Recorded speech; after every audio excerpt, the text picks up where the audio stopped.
نحمده ونستعينه ونستغفره ونعوذ بالله من شرور أنفسنا وسيئات أعمالنا من يهده الله فلا مضل له ومن يضلل فلا هادي له أشهد أن لا إله إلا الله وحده لا شريك له وأشهد أن محمدا عبده ورسوله الذي لا نبي ولا رسول بعده اللهم انفعنا بما علمتنا وعلمنا ما ينفعنا وزدنا علما اللهم نور قلوبنا بنور هدايتك كما نورت الأرض بنور شمسك أبدا أبدا برحمتك يا أرحم الراحمين آمين. Alhamdulillah, puji dan syukur kehadirat Allah Subhanahu wa taala yang kembali mengumpulkan kita dalam majlis yang penuh berkah ini, dalam waktu yang penuh berkah ini, dalam keadaan sehat walafiat, dalam keadaan masih memegang teguh keimanan dan keislaman kita. Kemudian salawat teriring salam semoga tetap tercurah limpahkan pada Nabiullah wa Rasulullah Muhammad sallallahu alaihi wasallam, juga pada keluarganya, para sahabat, para tabi'in, atba' tabi'in, dan juga semoga sampai kepada kita sekalian beserta seluruh kaum muslimin hingga akhir zaman kelak, amin ya rabbal alamin. Baik, para mahasiswa dan mahasantri yang dirahmati oleh Allah Subhanahu wa taala, insyaallah kita akan melanjutkan pembahasan yang lalu masih dalam tema yang sama, yaitu susunan ayat dan juga susunan surah. Sebentar saya share screen dulu.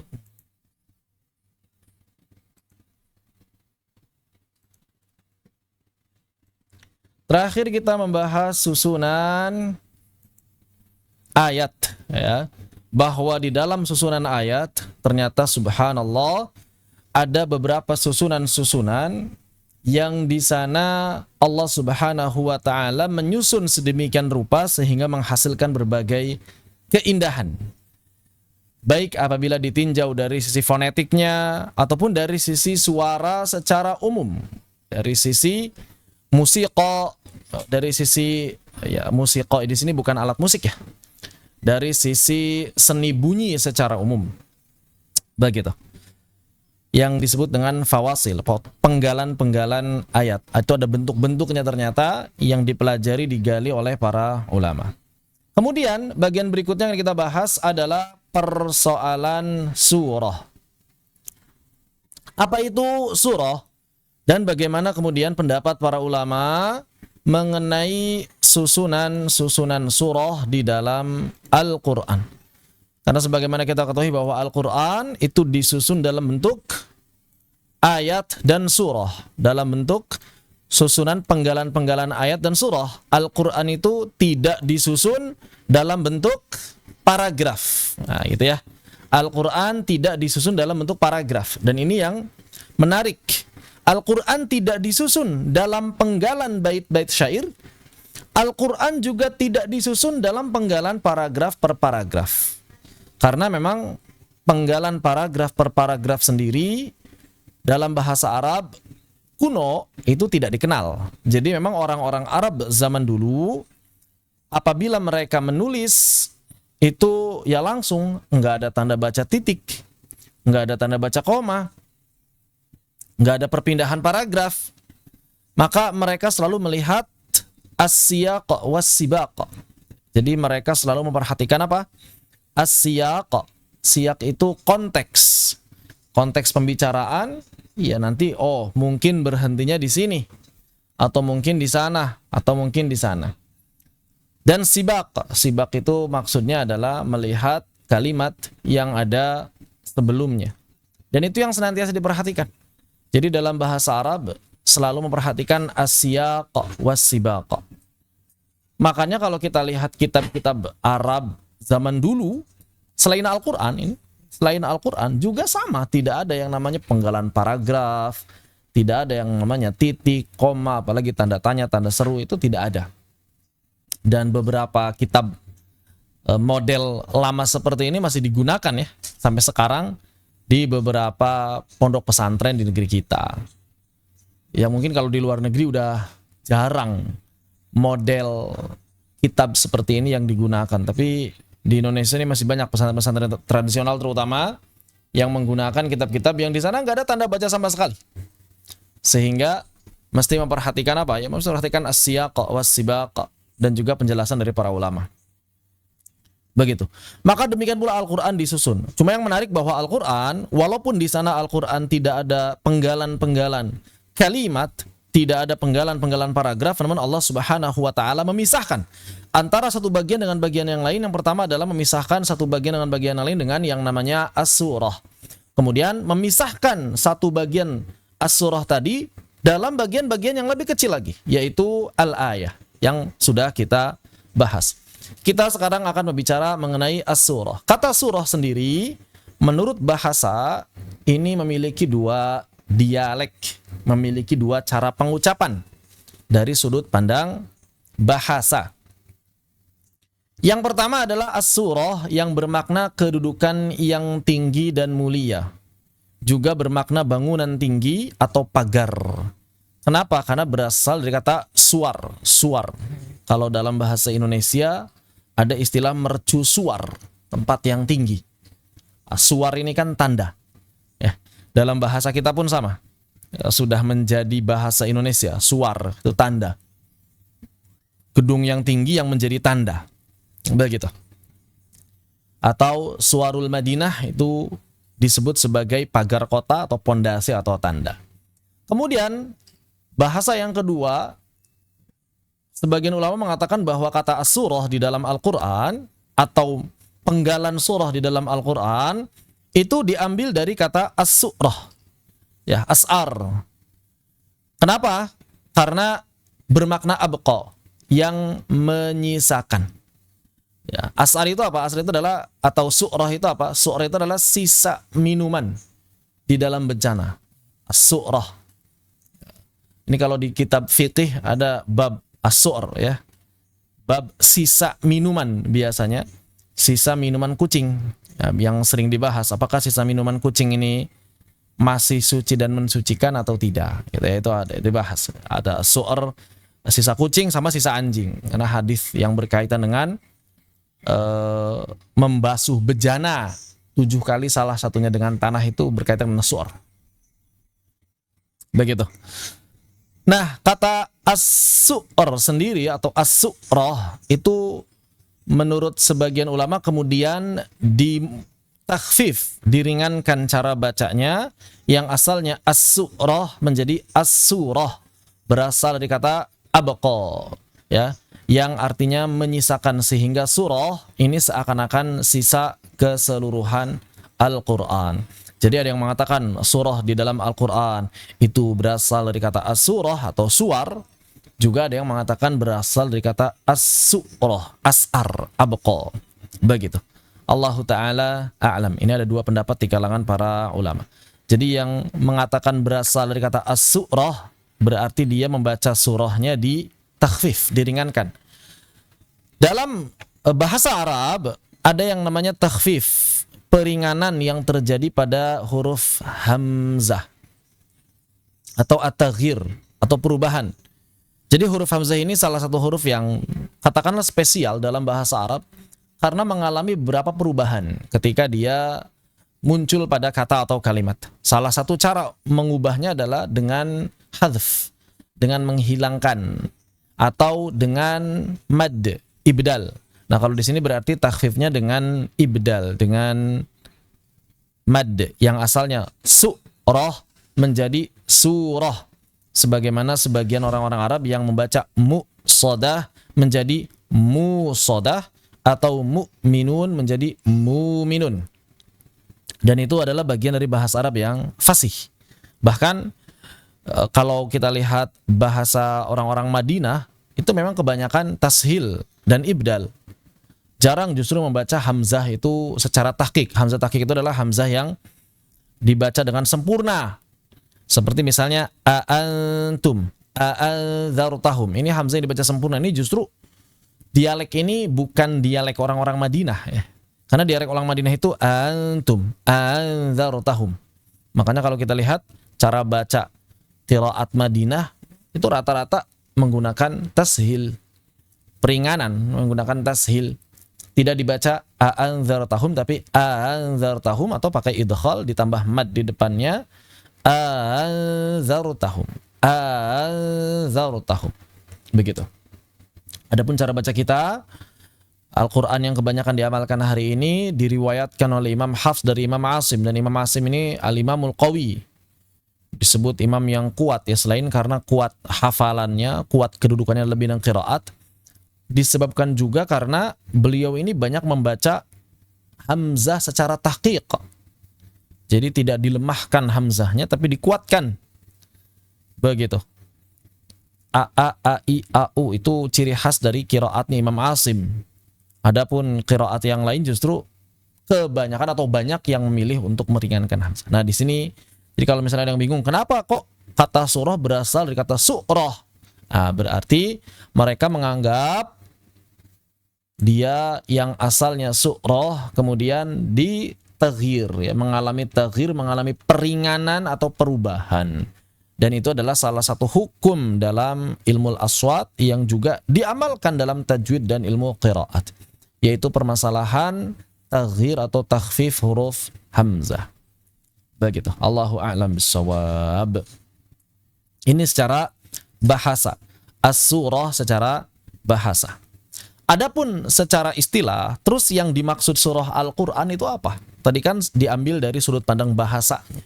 Asal muasal dari sudut pandang bahasanya. Lalu bagaimana kemudian pandangan para ulama mengenai istilah surah di dalam Al-Quran? Maka kita ambil pendapat salah satu ulama, Al-Ja'bari, mengatakan bahwa haddu surah, ya, Qur'anun yashtamilu ala ayi dhawati fatihatin wa khatimatin wa aqalluha thalathu ayat. Maka apa kata beliau? Beliau mengatakan yang dimaksud dengan surah adalah bagian Al-Quran yashtamilu ala ayin, ya, yang mencakup beberapa ayat, dzawati fatihatin wa khatimatin, yang ayatnya itu ya ada pembuka, ada penutup, ya ada awalan, ada akhiran. Wa aqalluha, dan paling sedikit, salathu ayat, itu memiliki 3 ayat, yaitu surah apa? Surah Al-Kautsar. Inna a'tainakal kautsar fasholli li rabbika wanhar inna syani'aka huwal abtar. Itu adalah surah yang memiliki ayat paling sedikit. Makanya dari sini juga berkaitan dengan pahala membaca Al-Quran setelah surah Al-Fatihah. Itu kan kita disunahkan dalam 2 rakaat pertama dalam setiap salat kita untuk membaca surah. Nah, untuk membaca apa? Membaca surah. Maka mayoritas ulama mengatakan, maka berarti minimal harus membaca 3 ayat untuk mendapatkan pahala sunnah. Nah, begitu ya. Maka para ulama mengatakan apa? Harus membaca minimal itu 3 ayat. Kenapa? Karena surah itu aqalluha salathu ayat. Artinya begini, kalau misalnya kita membaca kurang dari 3 ayat, itu seakan-akan belum membaca surah. Karena belum masuk definisi surah. Begitu. Jadi belum masuk definisi surah. Makanya kalau misalnya ada ya di sebagian kampung orang baca, biasa kalau lagi tarawehan, itu biasanya baca ayat-ayat yang apa? Ayat-ayat yang muqatta'ah di awal-awalnya saja. Ghairil maghdubi 'alaihim waladdallin. Amin. Kemudian dia baca Bismillahirrahmanirrahim. Yasin. Udah langsung Allahu Akbar.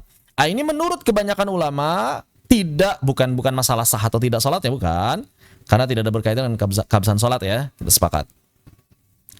Namun berkaitan apakah dia telah mendapatkan pahala sunnah membaca surah atau belum. Sebagian ulama yang lain berpendapat bahwa tidak masalah membaca kurang dari 3 surah, yang penting mafhum, ya. Yang penting ayah mafhumah. Tidak masalah membaca 1 atau 2 ayat, yang penting dia dapat dipahami. Yang penting dapat dipahami. Kenapa? Karena dalam sebagian riwayat Nabi sallallahu alaihi wasallam membaca 1 ayat saja dalam salat qabliyah subuh. Rakaat pertama 1 ayat, rakaat kedua juga 1 ayat. Begitu. Maka menurut para ulama, ya dia sudah mendapatkan aslu sunnah istilahnya, sudah mendapatkan pahala sunnah paling minimum dengan membaca 1 ayat, yang penting sudah dipahami kandungan ayatnya. Mengikuti pendapat yang kedua ini, juga orang yang membaca ayat-ayat yang tidak dipahami, seperti ayat muqatta'ah, itu kan ayat yang tidak dipahami, ayat mutasyabbihat, ya juga belum mendapatkan aslu sunnah ya. Begitu, Yasin, Nun, ini wallahu ta'ala a'lam. Jadi ada 2 pendapat, menurut kebanyakan ulama minimal 3 ayat, pendapat kedua cukup 1 ayat yang penting dapat dipahami. Memang ada sebagian kecil ulama yang berpendapat sekadar untuk mendapatkan pahala sunnah, jadi batas paling minimum untuk mendapatkan pahala sunnah itu ya cukup membaca 1 ayat apapun. Begitu. Wallahu ta'ala a'lam. Cuma kalau kita melihat kebanyakan ulama, mereka berpatokan atau mengacu pada definisi awal dari surah itu sendiri, yaitu aqalluha 3 ayat. Jadi menganalogikan dengan keumuman ya, yang ada di dalam Al-Quran. Ternyata ketika lihat dari awal Al-Fatihah sampai akhir An-Nas, tidak ada surah yang kurang dari 3 ayat. Sehingga kebanyakan ulama menilai apa? Ya baca Al-Quran itu kalau ingin mendapatkan pahala sunnah harus 3 ayat. Begitu. Wallahu a'lam bissawab. Baik. Para ulama sepakat bahwa jumlah, nah sekarang berkaitan dengan jumlah surah. Jumlah ayat sudah, jumlah kata sudah, jumlah huruf juga sudah, bagaimana pendapat para ulama. Lalu bagaimana dengan jumlah surah? Nah, jumlah surah ini di dalam Al-Quran adalah 114 surah. 114 surah, namun bisa dikatakan 113 surah apabila surah Al-Anfal dan surah At-Taubah dianggap satu surah. Karena sebagian ulama menilai bahwa Al-Anfal dengan At-Taubah itu masih satu surah. Sebagian ulama menilai bahwa Al-Anfal dan At-Taubah itu dianggap satu surah. Ya, seperti itu. Temanya masih sama-sama tema perang. Kemudian di antara Al-Anfal dengan At-Taubah tidak ada basmalah. Kemudian nanti ketika berbicara mengenai 7 surah yang panjang, ya, ketika berbicara mengenai 7 surah yang panjang, sab'ut tiwal, maka para ulama kebanyakan menilai At-Taubah itu masuk bagian dari Al-Anfal. Karena kalau kita berbicara 7 surah yang panjang itu adalah Al-Baqarah misalnya, kemudian Ali Imran, An-Nisa, kemudian apa lagi? Al-Maidah, Al-An'am, Al-A'raf, kemudian Al-Anfal kan? Ya. Nah, realitanya antara Al-Anfal dengan At-Taubah, jumlah surahnya lebih banyak At-Taubah. Al-Anfal sedikit. Begitu. Maka tidak mungkin Al-Anfal masuk dalam 7 surah paling panjang di dalam Al-Quran.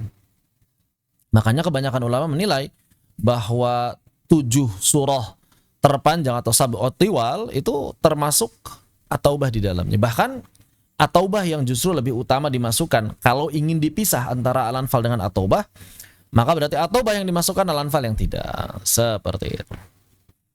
Sebagian ulama yang berpendapat 113 diantaranya adalah Al-Imam Mujahid. Imam Mujahid adalah murid dari Ibnu Abbas. Maka beliau berpendapat Al-Anfal dengan At-Taubah itu adalah satu surah. Dan di antara ciri Al-Quran bahwa yang namanya awal-awal surah itu selalu diawali dengan basmalah, kecuali surah At-Taubah. Dan kenapa surah At-Taubah ini tidak ada basmalah? Maka di sini para ulama berbeda pendapat menanggapi alasan mengapa pada awal surah At-Taubah ini tidak ada basmalah. Ada yang mengatakan bahwa disebabkan temanya tema perang sehingga tidak ada basmalah. Cuma banyak yang membantah pendapat ini. Kenapa? Karena surah yang bertema perang bukan cuma At-Taubah. Begitu kan? Surah yang bertema perang, Bara'ah gitu ya. Serangan kepada orang-orang musyrik itu bukan cuma At-Taubah. Al-Anfal pun temanya perang. Kemudian surah Muhammad temanya perang, bahkan nama lain surah Muhammad kan surah Qital, surah perang begitu. Maka banyak ulama yang menolak pendapat ini. Kemudian pendapat yang kedua mengatakan bahwa kenapa tidak ada basmalah pada mushaf Imam, mushaf Utsmani antara Al-Anfal dengan At-Taubah, bahwa sebagian ulama berpendapat ini berasal dari keraguan Sidna Utsman, karena ada sebagian riwayat yang mengatakan seperti itu walaupun diperselisihkan kesohihannya. Jadi Sidna Utsman ibn Affan itu ragu apakah Al-Anfal susunannya, bukan cuma Sidna Utsman aja sebetulnya, para sahabat ragu dalam riwayat ini. Jadi para sahabat itu ragu, terutama Sidna Utsman, apakah Al-Anfal terletak sebelum At-Taubah atau At-Taubah yang terletak sebelum Al-Anfal. Yang kebanyakan diingat oleh para sahabat adalah Nabi membaca Al-Anfal sebelum At-Taubah. Jadi Nabi membaca Al-Anfal sebelum At-Taubah. Maka itulah yang dipegang, karena Nabi membaca Al-Anfal sebelum At-Taubah. Namun sebagian sahabat masih meragukan hal tersebut. Kenapa? Karena Nabi pernah membaca An-Nisa sebelum Ali Imran. Ada yang pernah menyimak hadis ini? Dalam At-Tibyan juga ada.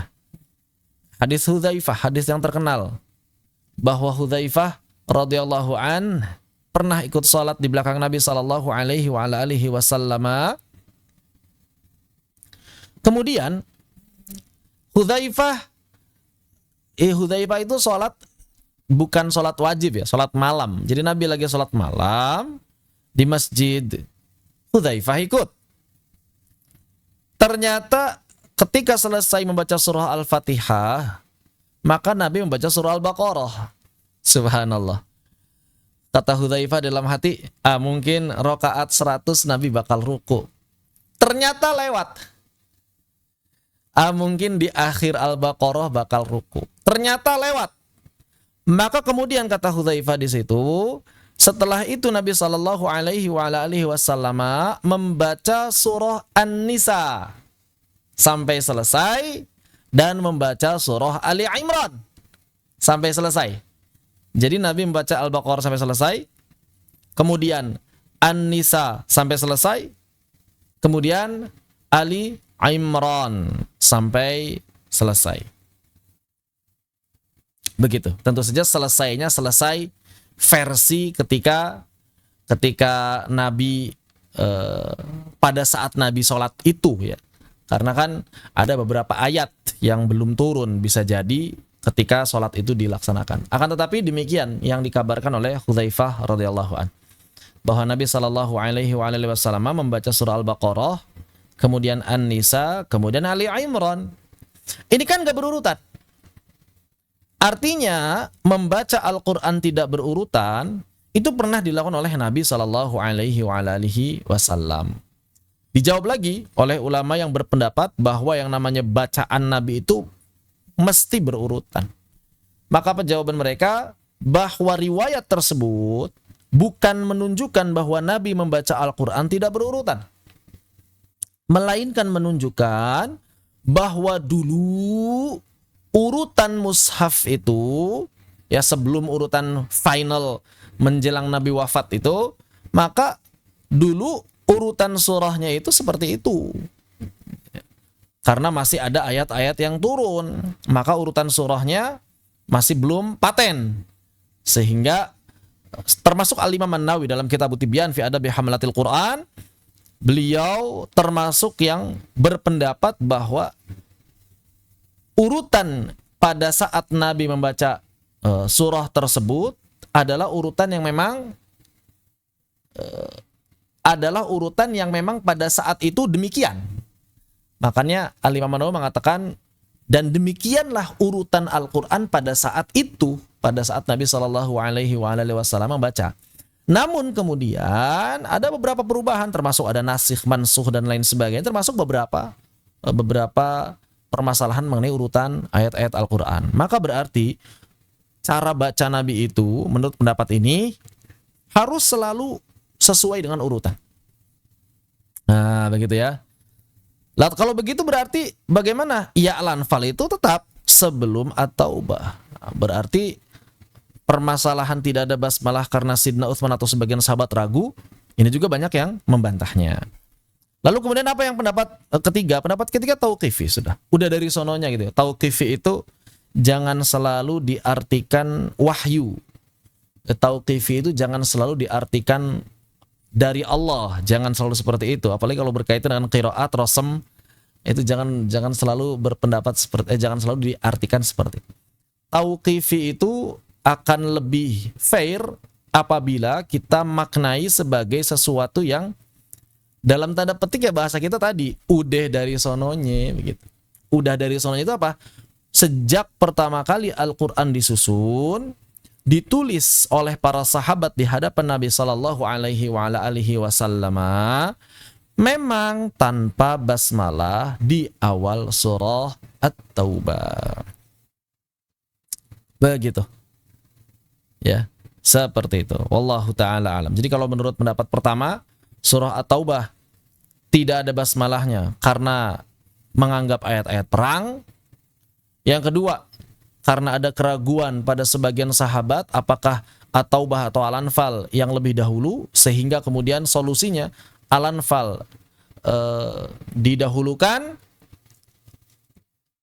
lalu kemudian At-Taubah dibelakangkan namun tidak dipisah dengan basmalah. Termasuk pendapat ini juga yang mengatakan bahwa Al-Anfal dengan At-Taubah itu sebetulnya satu surah. Ya, sebetulnya satu surah. Apakah Al-Anfal dan At-Taubah ini satu surah? Maka kemudian para sahabat juga berbeda pendapat. Kenapa ini Al-Anfal dan At-Taubah dipisah menjadi dua surah yang berbeda? Karena menurut kebanyakan sahabat mereka adalah dua surah yang berbeda. Sebagian sahabat yang lain berpendapat apa? Mereka adalah satu surah. Maka solusinya apa? Solusinya adalah Al-Anfal diletakkan sebelum At-Taubah, dipisah sebagai dua surah yang berbeda, namun tidak dipisahkan dengan basmalah. Adapun pendapat yang terakhir tadi itu adalah tauqifi, dan sepertinya kebanyakan ulama ulumul Quran lebih menguatkan pendapat yang tauqifi. Ya, tauqifi itu enggak selalu bermakna wahyu, tapi sudah berjalan sejak pertama kali mushaf itu ditulis. Sudah berjalan sejak mushaf pertama kali ditulis, bahwa demikianlah surah At-Taubah ditulis sejak awalnya pun tanpa ada basmalah. Nah, tauqifi itu dapat dikatakan ya enggak ada alasan secara spesifik, ya pokoknya udah begitu dari sananya. Nah, itulah tauqifi. Berarti kalau misalnya seperti itu kurang lebih ada 4 pendapat berarti ya. Yang pertama berkaitan dengan apakah dia ini kenapa dia tidak ada basmalahnya, karena dia adalah surah perang, berkaitan dengan masalah susunan mana yang lebih dahulu, Al-Anfal atau At-Taubah.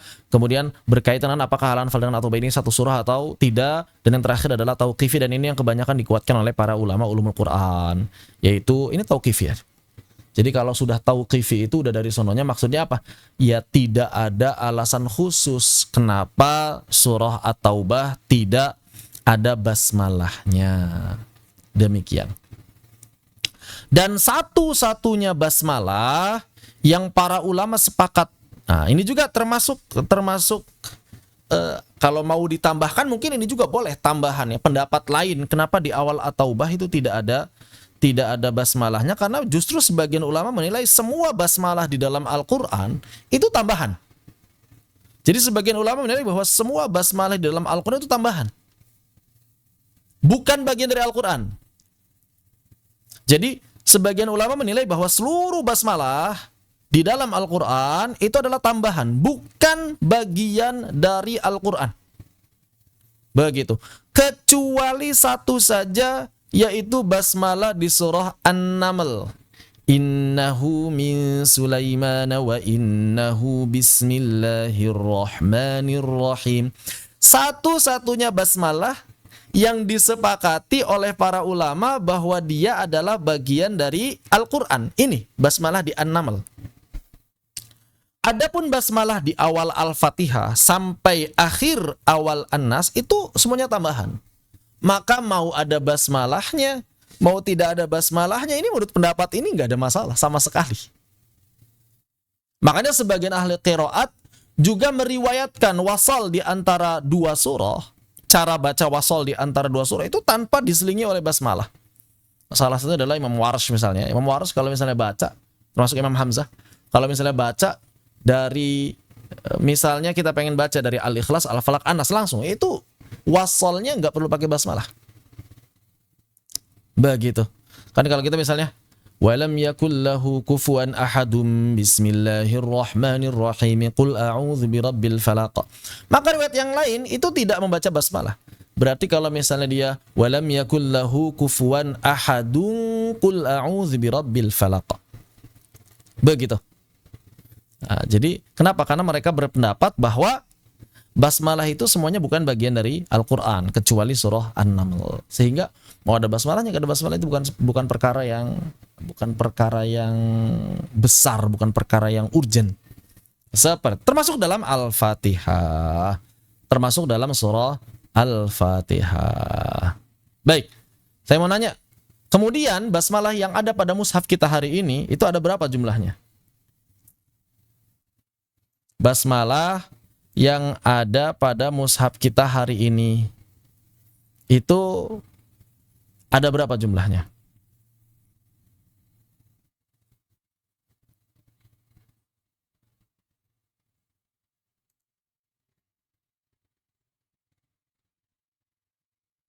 Ada? 114 ya. 114.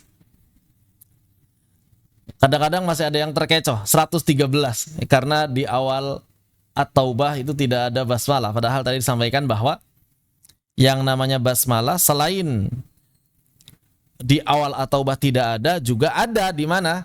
Ada di surah An-Naml. Jadi totalnya basmalah itu ada 114. Nah, justru saya sendiri ketika merenungkan hal ini kemudian berpikir ya, inilah keistimewaan takdir Allah. Salah satu bagian dari rencananya Allah bahwa Allah ingin menyelaraskan antara jumlah surah dengan jumlah basmalah. Begitu. Jadi Allah ingin menyelaraskan jumlah surah dengan jumlah basmalah dengan cara apa? Dengan cara kemudian menampilkan basmalah pada surah An-Naml dan menghilangkannya dari awal At-Taubah. Begitu kan. Sehingga jumlah surahnya tetap jumlah surahnya 14 dengan memisahkan antara Al-Anfal dengan At-Taubah, dan jumlah basmalahnya pun sama 114. Begitu. Ini subhanallah, ini bagian dari ya hikmah. Hikmahnya itu ternyata agar salah satunya adalah membuat keselarasan antara surah dengan jumlah basmalah. Seperti itu. Allahu taala a'lam. Demikian. Dan pertanyaan saya jawab dulu sedikit sebelum maju. Sebagaimana sunnah Nabi yang pernah melaksanakan salat membaca satu surah full Al-Baqarah? Enggak, Nabi itu salatnya salat sunnah, bukan salat fardu. Dan Nabi itu bukan melaksanakan salat berjamaah secara sengaja. Nabi itu sedang salat sendirian pada saat itu. Bukan cuma Al-Baqarah full ya. Al-Baqarah, An-Nisa dan Ali Imran, 3 surah. Nabi itu sedang salat sendirian. Lalu Hudzaifah ikut. Adapun ketika Nabi berjamaah, maka tidak pernah Nabi SAW berjamaah memimpin jamaah dengan membaca surah Al-Baqarah full, itu nggak pernah. Salat fardu itu nggak pernah. Kebanyakan surah-surah yang dibaca Nabi di dalam salat itu adalah surah Al-Mufassal. Dari mulai Al-Mujadalah atau dari Qaf sampai An-Nas, itulah bacaan surah yang dibaca oleh Nabi. Ya, jadi kalau subuh itu dari Al-Mujadalah, dari Al-Mujadalah, Al-Hujurat, Al-Mujadalah. Dari Al-Hujurat atau Qaf sampai An-Nas. Nah, untuk subuh dari Al-Hujurat itu sampai Al-Mursalat. Itulah surah yang biasa dibaca Nabi. Jadi kalau misalnya kita ingin mengikuti sunnah Nabi dalam menjadi imam, ya ini yang dibaca. Dari mulai Al-Hujurat atau Qaf, para ulama beda pendapat. Apakah dimulai dari Al-Hujurat atau Qaf? Al-Hujurat sampai An-Nas, sampai Al-Mursalat. Inilah sholat subuh. Tiwalul Mufassal. Nanti akan kita bahas juga. Kemudian untuk sholat Isya, sholat Zuhur, dan juga menurut sebagian riwayat sholat Asar, itu adalah pertengahan. Dari mana? Dari mulai An-Naba sampai Al-Lail. Ini yang biasa dibaca Nabi pada saat sholat Isya, Zuhur atau Asar. Kemudian pada saat sholat Maghrib itu dari Ad-Duha sampai An-Nas. Itulah cara baca surah setelah Al-Fatihahnya Nabi ketika menjadi imam. Begitu. Adapun tadi itu Nabi sholat sendirian. Bahkan bisa jadi kalau saya membayangkan apabila Nabi Shallallahu Alaihi Wasallam pada saat sholat tadi itu Hudzaifah tidak mengikuti beliau, maka bisa jadi Nabi Shallallahu Alaihi Wasallam masih melanjutkan surah-surah yang lain. Ya, masih melanjutkan surah-surah yang lain. Kan Hudzaifah sendiri sampai ada perasaan kan, aku itu sebenarnya pengen keluar dari sholat ini saking capeknya. Bisa jadi, sangat mungkin Nabi diberikan kabar hal tersebut, itu Hudzaifah sudah capek, ya kan? Itu Hudzaifah sudah capek, maka kemudian Nabi ruku. Cuma yang menarik apa kata Hudzaifah? Rukunya Nabi sama seperti panjang berdirinya, ya diperkirakan seperti itu. Dan sujudnya Nabi sama panjangnya seperti rukunya. Ya saya membayangkan ini kalau misalnya nggak ada Hudzaifah, bisa jadi Nabi sholat itu ya sampai menjelang subuh dibaca itu semua surah. Makanya tidak heran apabila kemudian sebagian sahabat banyak yang sholat malam itu cukup 1 rakaat, tapi setelah membaca Al-Fatihah mereka membaca Al-Baqarah sampai An-Nas. Ya di antara yang diriwayatkan seperti ini misalnya Sidna Utsman ibn Affan, Sa'id ibn Jubair dan lain sebagainya. Wallahu taala a'lam. Begitu. Apakah dalam sekali sholat boleh campur aduk qiraat? Bebas. Campur aduk qiraat enggak ada masalah. Nanti akan kita bahas di bab qiraat lebih detail, tapi saya akan spill di sini. Intinya begini. Cara baca campur aduk qiraat itu hukum asalnya yajuz, boleh, mubah. Enggak ada ulama yang bilang haram, bahkan jangankan haram, makruh aja enggak ada. Kecuali kalau rusak maknanya. Kecuali apa? Kalau rusak maknanya. Selama tidak mempengaruhi makna, itu tidak ada keharaman, tidak ada kemakruhan. Mau tilawah harian, mau dalam sholat, tidak ada. Yang kedua, kapan terlarang? Saat talaki. Kalau talaki nggak boleh campur aduk, karena ketika talaki ada pengambilan riwayah. Riwayah harus jelas. Mau baca riwayah apa? Begitu. Tapi kalau di luar itu tilawah harian nggak masalah. Selama tidak merusak makna, ya tidak masalah. Masalah ta'awudz nggak? Itu ijtihad sebagian ulama. Ta'awudz yang a'udzubillahi minan nari wa min syarril kufar itu ijtihad sebagian ulama, tidak ditemukan riwayat.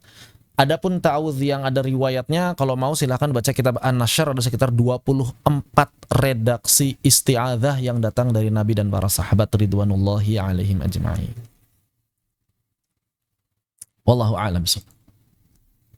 Baik, berkaitan dengan penamaan surah. Tadi berkaitan dengan urutan, berkaitan dengan jumlah surah. Sekarang kita masuk ke penamaan surah. Bukankah surah ada nama-namanya? Ya, maka kemudian bagaimana hukumnya menama-namakan surah ini? Maka para ulama mengatakan tidak masalah nama surah ini. Kenapa? Karena sebagian surah ini justru dinamakan oleh Nabi Shallallahu Alaihi Wasallam. Begitu. Memang ada sebagian ulama yang kurang menyukai. Jadi ada sebagian ulama yang kurang menyukai menjadikan nama-nama tersebut sebagai nama surah. Misalnya ada istilah surah Al-Baqarah. Maka sebagian ulama kalau ingin menunjuk sebuah surah, itu mereka tidak mengatakan begini. Ada ayat ini di surah apa? Di surah Al-Baqarah. Nah, sebagian ulama nggak bilang begitu. Jangan bilang begitu. Masa surah sapi gitu kan ya? Ya emang nggak enak kalau misalnya diterjemahin. Lalu bagaimana kemudian mereka mengatakan? Mereka mengatakan jangan seperti tapi fi suratil lati tuzkaru fiha kadza. Begitu. Ya. Suratul lati tuzkaru fiha kadza. Atau dan sejenisnya. Jadi mereka mengatakan kalau misalnya kita ingin menyebut surah, maka tadi pakai istilah atau kalimat kayak tadi, bukan suratul Baqarah, atau misalnya fi aina hadhil ayah. Ayat ini ada di mana? Kita bilang fi suratil Baqarah. Jangan fi suratil Baqarah, tapi fi suratil lati tuzkaru fiha qisatul Baqarah. Qisatul Baqarah. Begitu ya. Jadi di sebuah surah yang di dalamnya disebutkan kisah Al-Baqarah. Sebagian ulama menilai makruh menamakan surah-surah. Namun pendapat yang kuat, dan ini pendapat kebanyakan ulama, jumhur ulama, tidak masalah menamakan surah-surah tersebut dengan nama-nama tertentu. Bahkan sebagian nama-nama surah itu adalah tauqifi, datang dari Nabi Shallallahu Alaihi Wasallam. Bahkan inilah yang kebanyakan digunakan, begitu. Dan sebagian lainnya dinamakan berdasarkan ijtihad karena tidak ada keterangan riwayat yang sampai kepada kita mengenai apakah Nabi Shallallahu Alaihi Wasallam menamakan surah-surah tersebut atau tidak. Begitu. Dan bisa jadi kemungkinan besar apa yang diijtihadkan para ulama atau generasi tabi'in terutama, ya, datang riwayatnya dari tabi'in atau dari sebagian sahabat, bisa jadi juga sebetulnya berasal dari Nabi Shallallahu Alaihi Wasallam dengan pernyataan yang tidak langsung, ya. Begitu. Wallahu a'lam bishawab. Intinya adalah bahwa penamaan surah itu sebagiannya bersifat tauqifi dan sebagiannya bersifat ijtihadi. Dan kemudian bisa jadi setiap surah di dalam Al-Quran memiliki satu nama. Namun ada juga yang memiliki dua nama atau bahkan lebih. Jadi ada sebagian surah di dalam Al-Quran yang namanya itu kadang dalam riwayat ini disebut A, dalam riwayat itu disebut B, dalam riwayat yang lain disebut C. Banyak sekali. Maka di sini akan saya tampilkan sebagian, ya, saya tampilkan sebagian. Karena kalau seluruhnya 114 surah terlalu panjang. Kita spill saja. Misalnya di sini surah Al-Fatihah. Maka ternyata surah Al-Fatihah ini memiliki sekitar 20-an nama. Ya, sekitar 20-an nama. Begitu. Jadi banyak sekali. Kadang disebut Fatihatul Kitab. Kadang disebut apa? Fatihatul Quran. Kadang disebut Ummul Quran, atau boleh kita baca Fatihatul Quran, Ummul Quran. Kita udah bahas, ya. Boleh dibaca. Bahkan itu yang paling fasih dalam mazhab Syafi'i. Dalam mazhabnya, mazhab lughahnya Imam Syafi'i, Quran. Kemudian juga ada yang menyebutnya Sab'ul Mathani, Ummul Kitab, Al-Wafi'ah. Kemudian Al-Kanz, Al-Asas, Al-Hamd, Asy-Syifa, Asy-Syafiyah, Ar-Ruqyah, Asy-Syukr, Ad-Du'a, Al-Munajat, dan selainnya sampai 20-an nama. Ini baru surah Al-Fatihah. Jadi ada sebagian surah yang memang nama-nama ini ada dalam riwayat, dan sebagian lagi nama-nama ini adalah sebutan dari para sahabat atau para ulama generasi setelahnya. Wallahu a'lam bissawab. Kemudian Al-Maidah. Surah Al-Maidah ini disebut juga surah Al-Uqud. Aufu bil uqud, ya kan, awalnya seperti itu. Dan juga disebutkan surah Al-Munqidah karena menyelamatkan. Wallahu a'lam bissawab. Kemudian ada lagi surah At-Taubah, kadang disebut surah Bara'ah, kadang disebut surah Azab.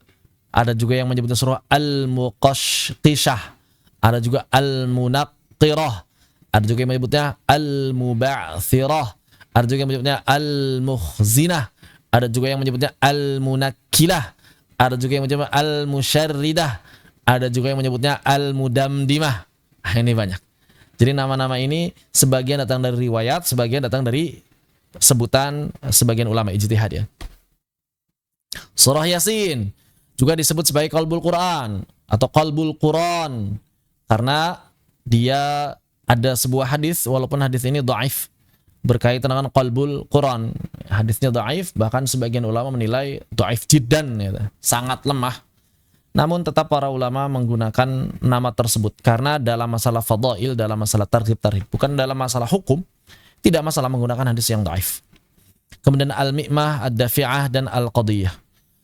Surah Al-Ikhlas, ya, ini disebut juga surah Al-Asas, ada juga surah Tauhid, dan lain sebagainya. Ini sebagian contoh saja nama-nama surah Al-Quran yang memiliki banyak nama, bukan hanya memiliki satu nama saja, ya. Kalau lebih detail bisa dibaca di kitab-kitab Ulumul Quran, wabil khusus kitabnya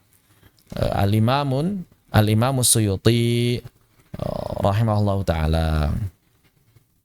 Ini ada pertanyaan lagi kah?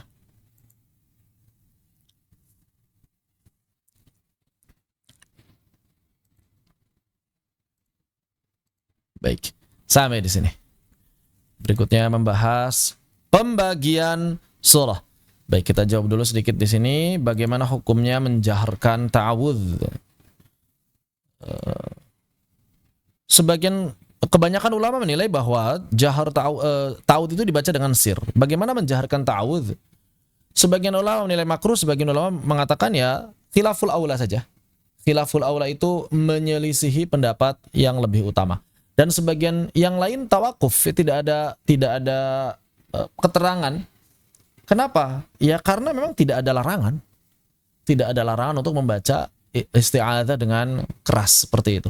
Bahkan kalau kita lihat kitab An-Nashr misalnya, Al-Imam Ibnul Jazari rahimahullah ta'ala mengatakan bahwa hukum asalnya isti'adzah menurut pandangan para ahli qiraat itu dibaca dengan jahr. Hukum asalnya isti'adzah apabila kita akan membaca Al-Quran, menurut para ahli qiraat itu justru jahr. Dan beliau kemudian menyebutkan kecuali, nah kapan kita kemudian disunahkan membaca isti'adzah itu sir, maka Imam Ibnul Jazari mengatakan yang pertama, kalau baca Qur'annya sir. Kalau baca Qur'annya sir. Yang kedua, kalau baca Qur'annya bergiliran, dan kita bukan orang yang pertama.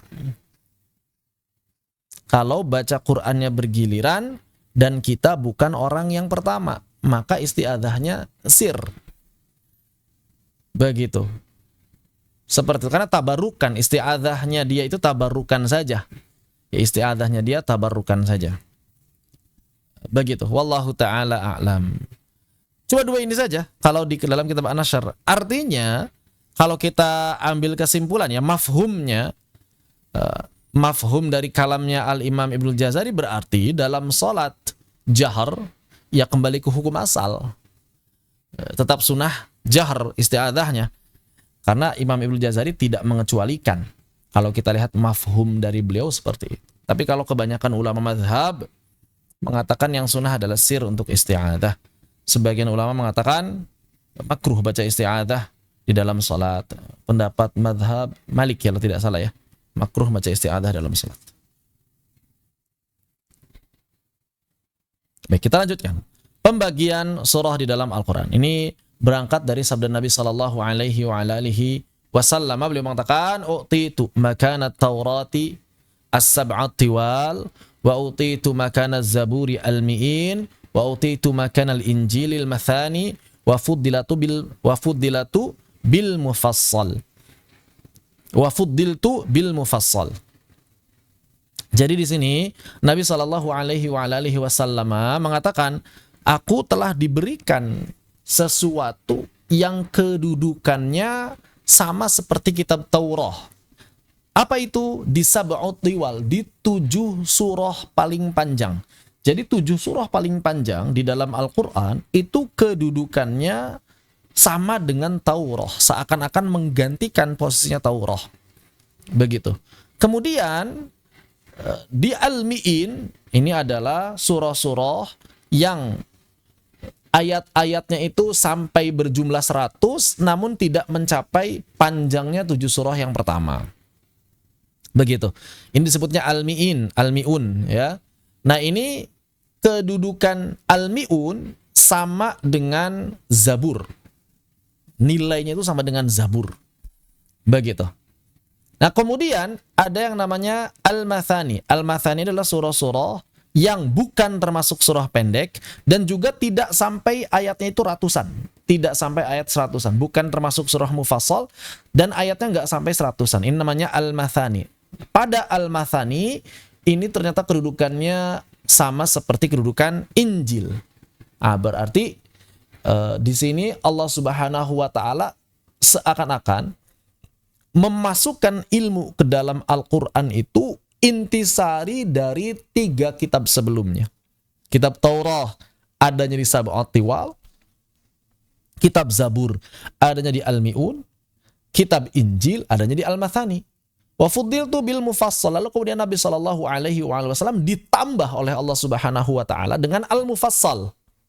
Nah, Al-Mufassal ini termasuk sesuatu yang baru yang belum ada pada Taurat, Zabur dan Injil. Begitu. Seperti itu.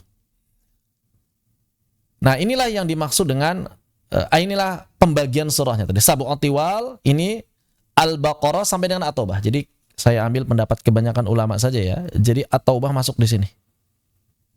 Kenapa? Karena menilai 7 surah ini Al-Anfal dan At-Taubah satu kesatuan. Begitu. Apa itu Sab'ut tiwal? Yaitu 7 surah yang paling panjang dari mulai Al-Baqarah, Ali Imran, An-Nisa, Al-Maidah, Al-An'am, Al-A'raf, Al-Anfal dan Bara'ah. Nyambung. Ada juga yang mengatakan At-Taubah saja, nanti Al-Anfalnya masuk ke bagian Al-Mathani. Begitu ya, ada juga yang masukkan seperti itu.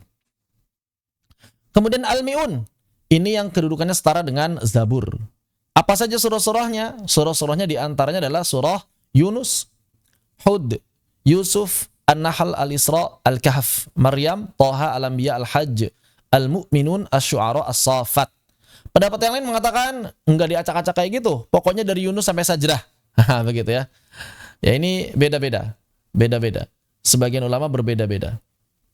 Jadi ada sebagian ulama yang pokoknya mengurutkan. Pokoknya dari sini sampai sini Sab'ut tiwal, dari sini sampai situ Al-Mi'un, dari situ sampai sana Al-Mathani, dari sisanya Al-Mufassal. Nah, ada ulama yang membagi mudah seperti itu. Tapi ada ulama yang enggak membagi seperti itu, dipilih. Begitu ya. Wallahu a'lam bissawab. Maka di sini Al-Mathani ada yang memasukkan Al-Fatihah, namun kebanyakan ulama Al-Fatihah ini berdiri sendiri, mengatakan berdiri sendiri, begitu. Ar-Ra'd, kemudian Ibrahim. Nah, ini kan Ar-Ra'd, Ibrahim, Al-Hijr. Ini kan di awal-awal adanya, tapi memang jumlah ayatnya enggak sepanjang Al-Kahf misalnya Maryam itu kan panjang. Padahal secara susunan Ar-Ra'd itu Ibrahim itu berada sebelum apa? Berada sebelum Al-Kahf atau Maryam. Seperti itu, ya. Namun ternyata jumlahnya lebih sedikit. Makanya ada ulama yang fokusnya itu pada urutan, ada ulama yang fokusnya pada jumlah. Dalam pembagian ini, seperti itu. Karena tidak ada keterangan detail berdasarkan wahyu, tidak ada ya. Wallahu a'lam bishawab. Tapi memang kalau kita lihat terjemahnya mi'in atau mi'un itu kan dari kata mi'ah. Maksudnya kalau kita tafsirkan lebih dekat pemahaman Al-Mi'un ini sebagai surah-surah yang jumlah ayatnya ya sampai 100. Sehingga surah-surah yang jumlah ayatnya tidak sampai 100, para ulama tidak memasukkannya ke dalam Al-Mi'un. Ar-Ra'd, Ibrahim, Al-Hijr itu nggak dimasukin ke dalam Al-Mi'un, tapi masuknya ke dalam Al-Mathani. Termasuk sebagian ulama yang mengatakan Al-Anfal bukan termasuk Sab'ut tiwal, maka mereka masukkan ke dalam Al-Mathani. Pendapat yang lain mengatakan ya sudah, pokoknya dari Al-Ahzab sampai Al-Hujurat. Nah, begitu, itu yang berdasarkan urutan, ya. Al-Mufassal. Nah, ini ada yang memasukkan Al-Fatihah ke dalam Al-Mufassal. Kemudian dari mana Al-Mufassal? Dari Qaf sampai An-Nas. Ada juga yang mengatakan dari Al-Hujurat sampai An-Nas. Jadi ada dua pendapat, dari Qaf sampai An-Nas, ada yang mengatakan dari Al-Hujurat sampai An-Nas. Inilah pembagian surah. Dan pembagian surah ini istilah 4 poin ininya dari Nabi ya. Cuma rincian surah mana ajanya, nah itu yang para ulama kemudian berijtihad berdasarkan definisi tersebut. Yang banyak persamaannya itu di Sab'ut tiwal, ya, perbedaannya cuma di masalah Al-Anfal, dan Al-Mufassal perbedaannya masalah Qaf atau Al-Hujurat serta Al-Fatihahnya aja. Sisanya para ulama sepakat. Inilah pembagian surah yang dimaksud oleh Nabi Sallallahu Alaihi Wasallam. Dan tadi seperti yang saya sampaikan, dalam sholat fardu, Nabi itu sholat dengan menggunakan surah-surah Al-Mufassal. Sholat fardu. Tapi kalau sholat sunnah ya tadi, sholat sunnah itu panjang. Jadi ternyata cara sholatnya Nabi itu, sholat sunnah lebih panjang daripada sholat fardu. Enggak sebaliknya. Ya. Sholat sunnah itu lebih panjang daripada sholat fardu. Kenapa? Karena ketika Nabi sholat sunnah, Nabi itu sholat sendirian. Tidak menanggung dalam tanda petik beban makmum. Artinya Nabi mau sholat sepanjang apapun ya nggak akan ada yang keberatan. Tapi ketika Nabi sholat fardu maka Nabi menjadi imam. Maka di sini ada yang namanya fiqih aulawiyat, ada fiqih prioritas. Bukan memperpanjang sholat sepanjang-panjangnya, ternyata prioritas untuk menjadi imam itu. Jadi ketika menjadi imam prioritasnya lain. Apa prioritasnya? Membuat makmum betah sholat berjamaah. Itulah prioritas yang utama. Makanya Nabi Shallallahu Alaihi Wasallam menegur Muadz. Muadz itu baca Al-Baqarah. Sudah mah sholat isya'nya itu diundur karena Muadz itu imam di qaryah beliau, di kampung beliau. Tapi Muadz itu selalu sholat isya' berjamaah bersama Nabi di awal waktu. Jadi beliau nanti memimpin sholat berjamaah di kampungnya setelah beliau pulang dari Masjid Nabawi berarti kan. Dari Masjid Nabawi Muadz pulang, barulah kemudian orang-orang berkumpul untuk melaksanakan sholat Isya. Pada saat itu baru Muadz menjadi imam. Maka Muadz membaca surahnya panjang. Apa yang kemudian terjadi? Banyak orang-orang yang memisahkan diri, nggak mau lagi sholat jamaah. Udah ada yang duluan, ada yang kemudian pas lagi di tengah sholat mereka mundur, membuat jamaah baru, ada yang kemudian melanjutkan sholat masing-masing. Intinya orang-orang udah nggak mau lagi berjamaah. Maka Nabi menegurnya. Nabi Shallallahu Alaihi Wasallam menegur Muadz disebabkan apa? Disebabkan beliau sholatnya terlalu panjang, kurang memperhatikan fikih prioritas. Maksudnya begini, nah bahkan Nabi sampai agak ini kan bahasanya itu, apakah engkau membuat fitnah? Ya. Apakah engkau ingin menjadi fitnah bagi manusia? Maksudnya kenapa kau jadi fitnah? Karena masyarakat di qaryah tersebut ingin berjamaah di belakang Muadz. Kenapa mereka ingin berjamaah di belakang Muadz? Karena Muadz adalah orang yang paling faqih, orang yang paling paham agama.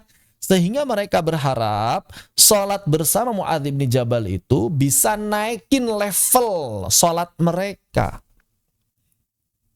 Kenapa? Karena imamnya orang yang luar biasa.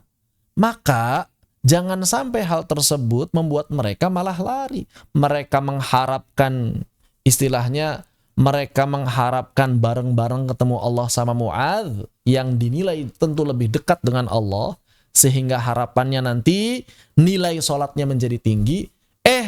Muadz bin Jabal pada saat itu pokoknya yang namanya sholat ya gimana saya jadi imam, saya baca surah yang panjang. Nabi nggak ridho. Kenapa? Karena justru hal tersebut menghalangi masyarakat kaum muslimin yang lain untuk bisa bertemu Allah bersama Muadz. Begitu, makanya Nabi sampai menegur Muadz dengan keras. Begitu. Maka Nabi mengatakan kalau kamu memimpin sholat maka bacalah Al-A'la dan Al-Ghasyiyah dan yang semisal segitu. Ya, itu perintah. Dan dalam usul fiqih yang namanya hadis qauli itu didahulukan daripada hadis fi'li. Jadi ucapan Nabi itu didahulukan daripada perbuatan Nabi. Zahirnya. Kenapa? Karena perbuatan Nabi bisa jadi ada kekhususan bagi Nabi. Tapi kalau perkataan Nabi itu perintah bagi kita. Jadi perkataan Nabi itu otomatis perintah bagi kita. Tapi perbuatan Nabi belum tentu itu perintah bagi kita. Bisa jadi itu mengandung kekhususan. Atau jibiliyah saja, itu manusiawi. Yaitu kebiasaan Nabi sebagai manusia saja. Begitu, wallahu ta'ala a'lam. Jadi kalau tadi misalnya pertanyaan, bagaimana kemudian kita, apakah sunnah baca Al-Baqarah? Enggak sunnah. Kecuali, ada pengecualian kata Imam An-Nawawi, kecuali kita yakin seluruh makmumnya ridho. Kecuali kita yakin seluruh makmumnya ridho kita baca Al-Baqarah di rakaat pertama, Al-Imran di rakaat kedua. Ada enggak makmum yang ridho baca seperti itu? Ya ada, tapi kayaknya terbatas ya. Mungkin dari berapa? Dari 36 provinsi di Indonesia mungkin hanya ada di satu provinsi, atau mungkin dari ribuan kota di Indonesia mungkin hanya ada satu kota saja yang siap seperti itu. Bismillahirrahmanirrahim.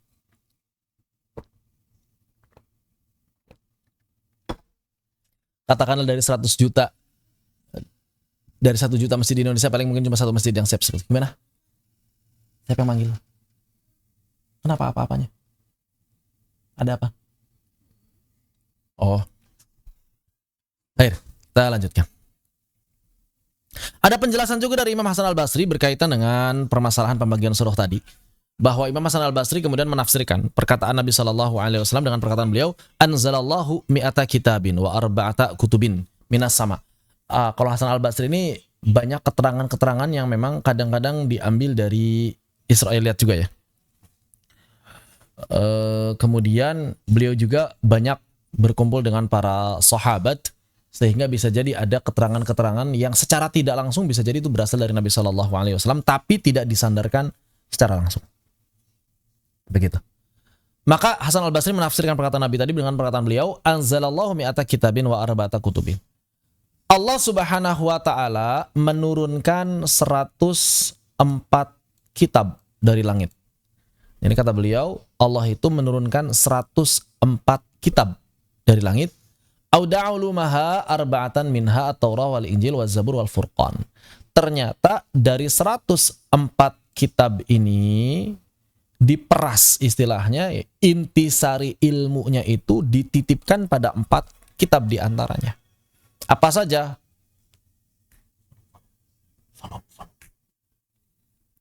Pada At-Taurah, Injil, Zabur, dan Al-Quran. Jadi 100 ilmu dari 104 kitab itu Allah Subhanahu wa taala rangkum pada 4 kitab, At-Taurah, Injil, Zabur, dan Al-Quran. Summa auda'u ma hadhil arba'al furqan. Kemudian dirangkum lagi ilmu dari 4 kitab ini pada 1 kitab. Apa itu? Al-Quran. Begitu. Kemudian dalam Al-Quran itu ada intisari dari Al-Quran itu sendiri, di mana summa auda'ulumal Quran al-mufassal. Ternyata intisari Al-Quran itu ada di al-mufassal. Intisari Al-Quran itu ada di al-mufassal. Summa auda'a ulumal mufassali Fatihatul Kitab. Kemudian intisari dari al-mufassal itu ada pada surah Al-Fatihah. Makanya beliau mengatakan faman alima tafsiraha, siapa yang memahami tafsir Al-Fatihah, kana kaman alima tafsira jami'i kutubillahi al-munzalah, maka dia seakan-akan memahami 104 kitab yang Allah turunkan. Orang yang memahami dengan baik dan benar tafsir surah Al-Fatihah, maka dia seakan-akan memahami tafsir dari 104 kitab yang diturunkan oleh Allah Subhanahu wa taala.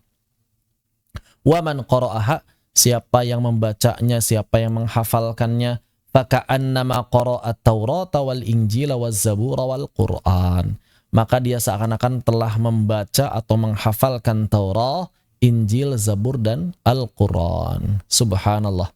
Ini keistimewaan Al-Fatihah ya. Jadi kesimpulan dari sini, ternyata seluruh ilmu itu telah dititipkan oleh Allah Subhanahu wa taala pada Al-Fatihah. Makanya tidak heran kalau Al-Fatihah kemudian disebut sebagai Ummul Quran, induknya ulumul Quran, ya, induknya ilmu-ilmu Al-Quran, bahkan induknya seluruh kitab Allah Subhanahu wa taala. Ilmu seluruh kitab Allah Subhanahu wa taala induknya di Al-Fatihah. Masya Allah. Jadi Allah Subhanahu wa taala menurunkan 100 kitab. 100 kitab ini diperas, dirangkum dalam 4 kitab. Kemudian 4 kitab ini dirangkum dalam 1 Al-Quran. Kemudian ilmu Al-Quran dirangkum pada Al-Mufassal, dan Al-Mufassal dirangkum dalam Al-Fatihah. Seperti itu. Ini berdasarkan tafsir dari Al-Imam Hasan Al-Basri radhiyallahu anhu. Begitu. Apa faidah dan hikmah adanya pembagian surah di dalam Al-Quran? Maka di sini Az-Zamakhsyari mengatakan, apabila engkau bertanya apa faidah Al-Quran dibagi menjadi surah-surah tertentu, Maka beliau mengatakan, maka aku katakan, tidaklah faidah pada hal tersebut hanya satu. Jadi banyak kalau mau disebutkan, cuma beliau menyebutkan di antaranya adalah bahwa jika sesuatu atau jika satu jenis itu mencakup banyak macam dan banyak kategori, maka menurut beliau itu menunjukkan bahwa sesuatu tersebut adalah sesuatu yang lebih baik, sesuatu yang ahsan, sesuatu yang asyraf, yang lebih mulia, dan a'zam, yang afdal, yang asyraf dan juga yang a'zam, lebih agung daripada satu bagian saja. Jadi ternyata sesuatu apabila dia ini memiliki beberapa bagian tertentu, ini menunjukkan bahwa dia adalah sesuatu yang mulia, yang agung menurut adat. Ya, menurut adat istiadat seperti itu. Tapi kalau misalnya dia cuma memiliki satu saja, ya dia biasa gitu, terkesannya biasa. Ya, kecuali kalau dia satu-satunya, kalau satu-satunya itu ya Allah Subhanahu wa taala ya, satu-satunya. Ini tidak ada yang dua, yang ketiga, ini luar biasa. Begitu, wallahu a'lam bishawab. Maka kemudian muncullah hikmah. Apa kalau tadi faidah, ini hikmahnya, maka beliau kemudian muncullah hikmah dalam hal tersebut. Apa? Pembagian Al-Quran menjadi surah-surah dan tahapan anak-anak dari surah pendek sampai yang di atasnya. Apa hikmahnya? Ternyata hikmahnya adalah bahwa kita bisa membuat anak-anak lebih mudah mempelajari Al-Quran. Jadi tahapan belajar anak-anak gitu ya, tahapan belajar kurang. Tahapan belajar anak-anak dari surah pendek sampai yang di atas yang makannya zaman dulu seperti misalnya yang dikabarkan oleh Sidna Ibn Abbas radhiyallahu anhuma, bahwa Sidna Ibn Abbas ketika kecil itu menghafal surah dari Al-Mufassal, dari Qaf atau dari Al-Hujurat. Jadi mungkin ini bisa ya kita terapkan zaman sekarang, bahwa ternyata hafalan itu dimulai dari surah pendek. Ya, itu sudah benar. Kebanyakan orang-orang zaman sekarang kan kalau ngafalin dari An-Nas, dari Al-Falaq ya, itu sudah benar. Kemudian sampai mana? Sampai Al-Mufassal. Jadi jangan Al-Baqarah dulu ngafalin tuh. Jadi kalau misalnya dia mungkin sudah 2 atau 3 juz, ya bisa naik terus ke atas, atau bisa langsung dimajuin saja ke Qaf supaya nggak mundur lagi. Kalau mungkin tahap belajar ngafal ya bisa ya, dari mulai An-Nas sampai An-Naba, ini bisa dibuat mundur. Atau kemudian masih dibuat mundur di juz yang ke-29 dari Tabarak, dari mulai Al-Mursalat sampai Tabarak. Nah, kalau sudah seperti itu bisa kita ubah supaya maju. Jadi, supaya maju dari Qaf misalnya. Atau boleh nggak kalau mundur terus ya, nggak masalah juga, karena dalam tahap pembelajaran nggak masalah mundur. Berarti dari Tabarak kemudian ke At-Tahrim dan seterusnya sampai Qaf atau sampai Al-Hujurat. Nah inilah kemudian surah yang hendaknya didahulukan bagi anak-anak. Di surah yang didahulukan bagi anak itu adalah surah Al-Mufassal. Al-Mufassal. Kenapa? Ini minimal ada 2 tujuannya. Yang pertama adalah agar anak-anak ini bisa menggunakannya di dalam sholat. Ini tujuan praktis sekali. Agar mereka bisa menggunakan di dalam sholat. Karena surah-surah panjang itu susah digunakan dalam sholatnya. Gitu. Yang kedua adalah dari sisi tujuan pemahaman. Jadi ketika mereka mempelajari atau menghafal surah-surah Al-Mufassal, ini mudah-mudahan mereka juga bisa beranjak untuk memahami tafsirnya. Dan surah-surah Mufassal ini berisi mengenai iman, tauhid, dan itu adalah yang paling dibutuhkan bagi anak-anak sebelum usia mereka baligh ya. Kalau zaman dulu memang Mufassal ini bukan wajib ya, sudah terbiasa dihafal oleh anak-anak sebelum usia mereka baligh ya, karena beda lingkungan dengan lingkungan Indonesia ya. Lingkungan Indonesia ini yang namanya ngafal Quran itu ya harus butuh tempat tersendiri. Kalau zaman dulu di dunia Islam ya, setiap rumah itu adalah kutab. Di zaman dulu itu setiap rumah adalah pesantren. Makanya nggak butuh pesantren anak-anak itu, nggak butuh sekolah kecuali sedikit saja. Dan mereka fokus untuk belajar Al-Quran Mufassal. Jadi anak kecil zaman dulu itu belajar cuma 2 secara keilmuan. Yang pertama adalah Al-Quran, yang kedua adalah bahasa Arab. Itu yang paling banyak didahulukan. Sisanya apa? Sisanya adab. Adab itu kan nggak dipelajari lewat tulisan, tapi dipelajari lewat interaksi mereka dengan guru. Jadi anak-anak cuma dua. Belajar Al-Quran, belajar bahasa Arab, supaya bahasa Arabnya fasih. Zaman dulu seperti itu. Wallahu a'lam bishawab. Cuma memang belajar Al-Qurannya bukan cuma Al-Quran dihafalin, tapi juga bagaimana memahaminya dan lain sebagainya. Demikian. Kemudian ini adalah pembagian surah-surah tadi adalah bagian dari kemudahan yang Allah berikan kepada hamba-hambanya dalam menghafal kitabnya. Jadi ini bagian dari kemudahan Allah Subhanahu wa taala agar kita mudah dalam menghafal kitab-kitabnya adalah dengan membagi surah-surah Al-Qur'an. Ada yang pendek, ada yang panjang. Dari sisi psikologis saja, dari sisi psikologis ya.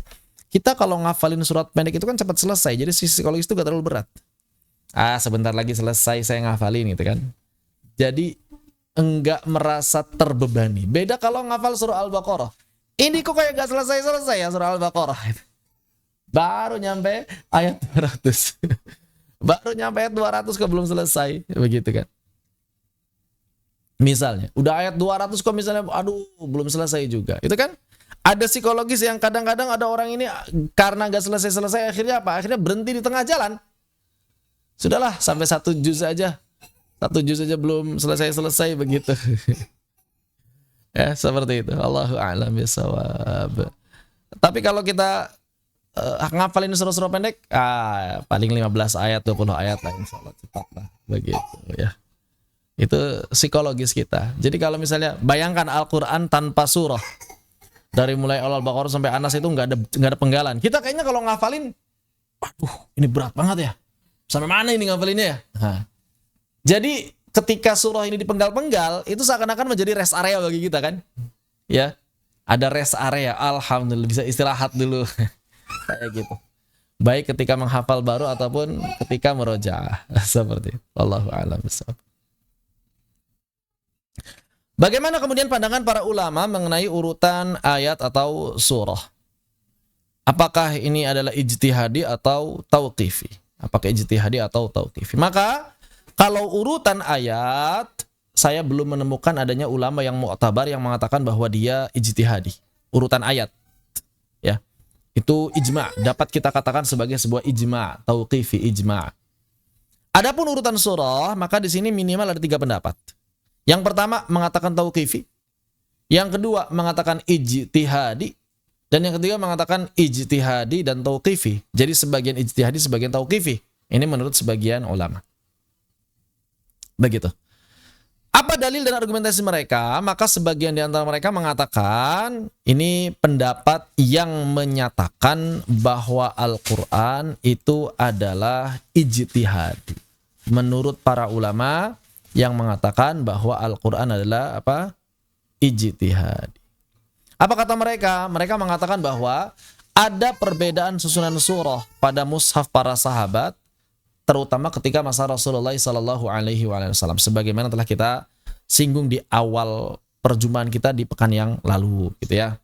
Kemudian yang kedua, Nabi pernah membaca tidak sesuai urutan mushaf hari ini dalam salat tadi, bahwa Nabi SAW ternyata pernah membaca surah Al-Fatihah, surah An-Nisa sebelum surah Ali Imran.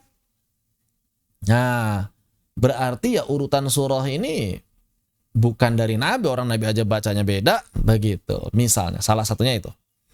Kemudian, ini berkaitan dengan yang tadi juga disampaikan. Sidna Utsman bin Affan memerintahkan penyusunan surah Al-Anfal dan Bara'ah, serta memasukkan pada Sab'ut Tiwal, dan tidak memisahkannya dengan basmalah. Padahal Bara'ah ini lebih panjang daripada Al-Anfal.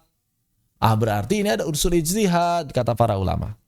Berarti susunan surah ini ijtihad. Itu buktinya ada beberapa riwayat yang menunjukkan Sidna Utsman ini ada muncul keraguan ya berkaitan dengan mana yang mesti didahulukan, apakah mereka satu surah sehingga pada akhirnya dimasukkan ke dalam Sab'ut Tiwal dan tidak misalnya dengan basmalah. Ini menunjukkan bahwa itu ijtihad. Ini kata para ulama yang mengatakan bahwa susunan surah bersifat ijtihadi.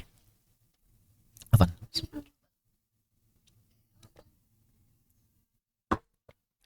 Ulama yang berpendapat bahwa susunan surah adalah tauqifi, mereka mengatakan ternyata Kalau alasannya permasalahan mushaf pada masa Nabi, maka sudah ada ijma', sudah ada kesepakatan di zaman Sidna Utsman bin Affan, tidak ada keterangan sahabat yang benar-benar menolak kesepakatan tersebut, penyeragaman tersebut. Ini kan nggak ada.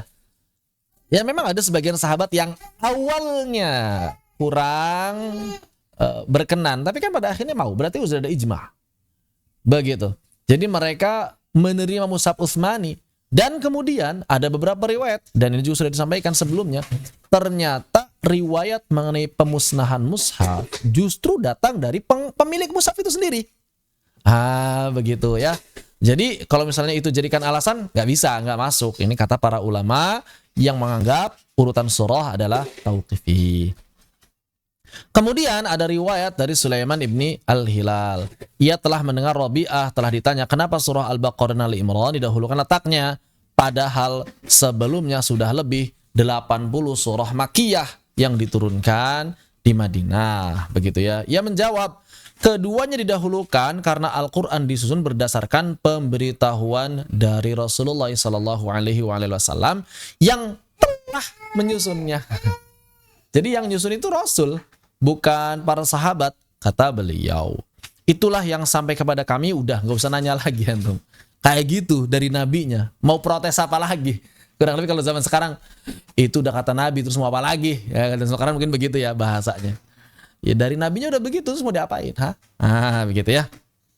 Seperti itu. Kemudian ini adalah alasan para ulama yang mengatakan tauqifi. Lalu bagaimana alasan para ulama yang mengatakan ini adalah tauqifi dan ijtihadi? Yaitu ulama tersebut kemudian menggabungkan dua argumentasi tadi. Jadi argumentasi yang berpendapat ijtihadi beliau pakai, argumentasi yang dipakai tauqifi juga dipakai, sehingga berkesimpulan kalau begitu ada sebagian yang ijtihadi, ada sebagian yang tauqifi. Yang mana yang ijtihadi, yang tauqifi, maka di antara yang populer adalah tadi sebagaimana telah disebutkan bahwa yang paling populer dikatakan sebagai ijtihadi adalah permasalahan al-anfal dengan at-taubah. Permasalahan al-anfal dengan at-taubah ini ya yang menurut para ulama dinilai sebagai ijtihad. Dan itu juga yang kemudian menjadi dalil oleh banyak ulama yang berpendapat bahwa hal tersebut ijtihadi. Namun mayoritas ulama, terutama ulama-ulama ulumul Quran, justru berpendapat bahwa semuanya tauqifi. Sama seperti permasalahan basmalah di surah At-Taubah tadi. Jadi ini semuanya tauqifi. Begitu. Wallahu ta'ala a'lam. Lalu ketika kita kemudian melihat susunan surah itu tauqifi. Oke, pendapat ulama kebanyakan berpendapat susunan surah adalah tauqifi. Maka yang namanya tauqifi itu pasti akan ada hikmah tersembunyi apabila kita menggalinya. Maka kemudian para ulama pun menggali. Menggali apa? Menggali hubungan antar surah. Menggali hubungan antar surah. Bahwa tidak mungkin antar satu surah dengan surah yang lain tidak memiliki hubungan. Begitu.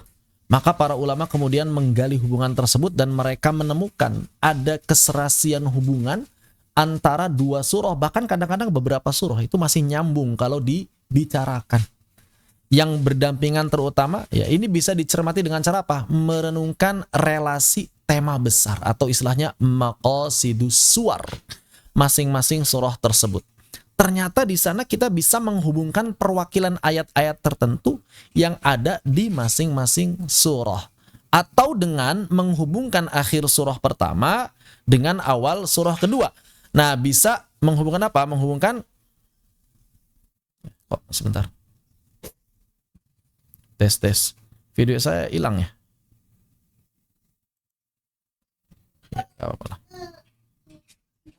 Sebentar. Apaan ya? Saya coba cek dulu kenapa ini videonya hilang. Hilang videonya. Habis nggak baterainya?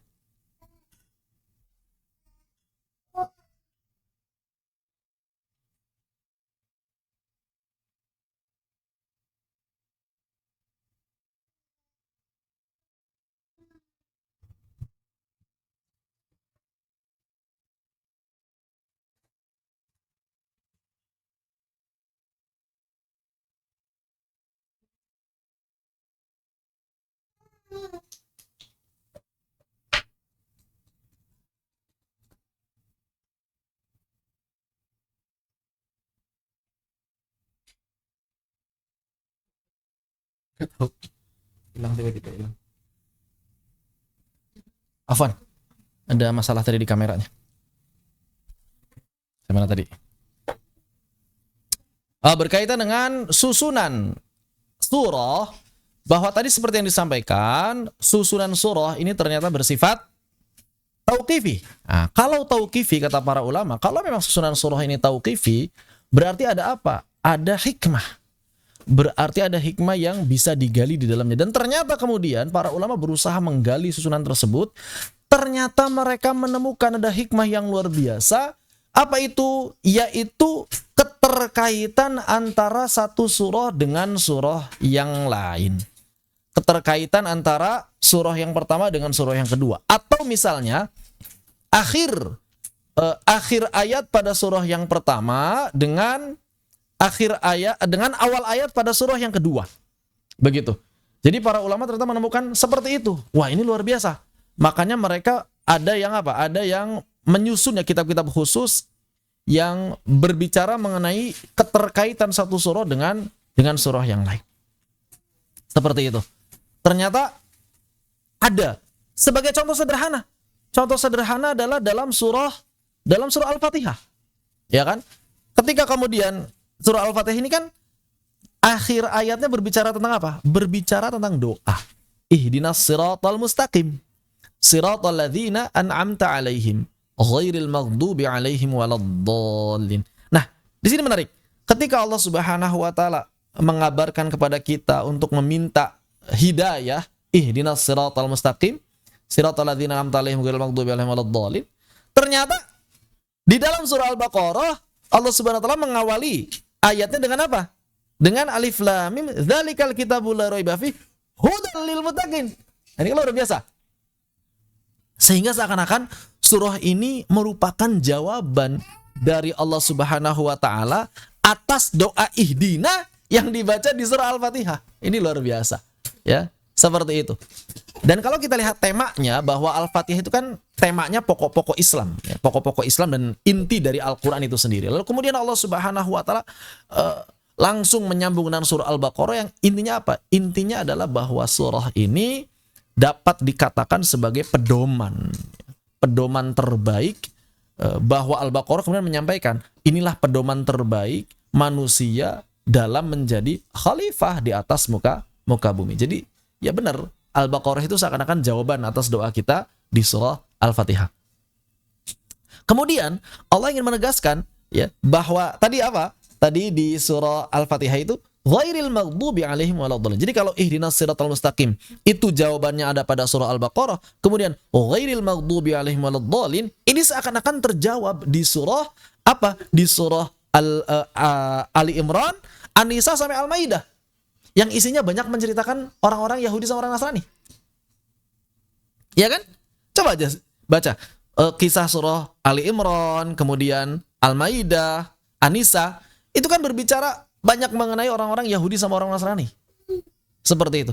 Sehingga seakan-akan ya surah Al-Baqarah, surah Ali Imran, surah Al-Maidah, surah An-Nisa dan surah Al-Maidah itu jawaban. Semuanya masih jawaban nih. Semuanya masih jawaban dari apa? Dari doa kita ihdinas siratal mustaqim.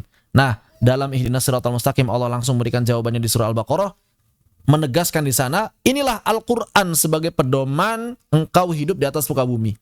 Kemudian di Ali Imran, An-Nisa, Al-Maidah, ini seakan-akan Allah ingin menjelaskan kepada kita bagaimana kita sebagai seorang manusia setelah tadi berdoa ghairil maghdubi 'alaihim waladdallin, maka berarti apa? Maka berarti berpegang teguhlah pada agama Islam dan murnikan tauhid. Kemudian apa? Kemudian cegahlah diri kita, ya bentengilah diri kita dari gangguan-gangguan eksternal, ya. Makanya kan di surah-surah berikutnya apa? Ya ada syubhat dari orang Nasrani, perintah berpegang teguh, kemudian perintah amar ma'ruf nahi mungkar, larangan berpecah belah, itu kan seakan-akan hati-hati gitu ya. Jangan sampai mengikuti orang-orang Nasrani, jangan sampai mengikuti orang-orang Yahudi. Begitu. Maka kemudian Allah juga menurunkan beberapa syariat hukum. Agar apa? Agar bahwa yang namanya ketika engkau telah mendapatkan petunjuk, ketika engkau telah bisa mencegah gangguan-gangguan eksternal, jangan lupa untuk melaksanakan hukum. Di mana laksanakan hukumnya? Misalnya di An-Nisa ada apa? Misalnya ada bab berkaitan dengan pernikahan, warisan, ya, dan beberapa hukum lain bahwa semuanya harus dilaksanakan. Begitu. Seperti itu. Nah, jadi keterkaitannya itu luar biasa kalau kita kaji begitu ya. Ini luar biasa. Ya, silakan kalau misalnya mau digali lagi, dan sudah banyak sepertinya ya buku-buku yang berbicara mengenai tema ini. Tema hubungan antar surah ini. Seperti itu. Nah, ilmu yang mempelajari hubungan dan keterkaitan antara bagian-bagian Al-Quran atau korelasi ini, baik antar ayat dalam satu surah, nah jadi hubungan antar ayat dalam satu surah, atau antar ayat yang berurutan, atau antar satu surah dengan surah yang lain, bahkan antara awal dan akhir suatu surah, mungkin lebih enaknya antara akhir surah dan awal surah berikutnya. Kayaknya kalimatnya akan begitu ya. Akhir surah dengan awal surah berikutnya. Kayaknya lebih enak begitu kalimatnya. Saya ubah kalimatnya sebentar.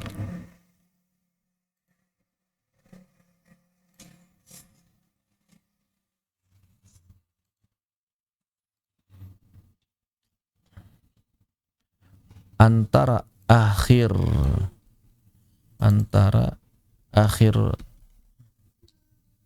surah dan awal surah berikutnya, itu disebut dengan ilmu munasabah.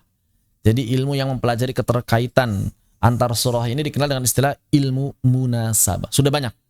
Ada grand mapping ya, ada yang apalah banyak. Grand mapping aja ada beberapa judul.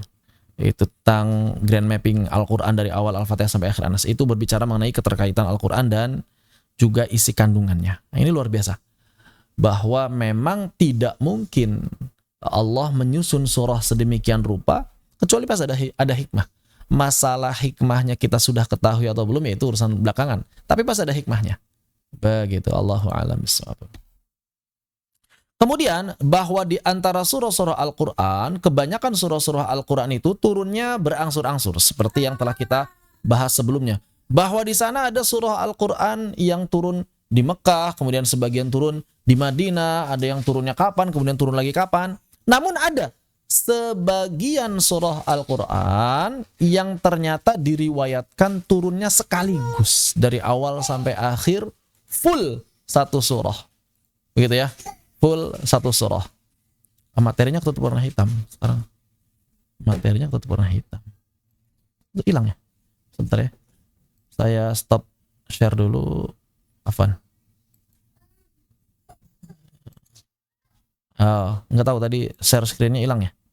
Sekarang sudah ada lagi share screen-nya. Saya ulang dulu berarti sedikit di tempatnya tadi. Nah, ini ya.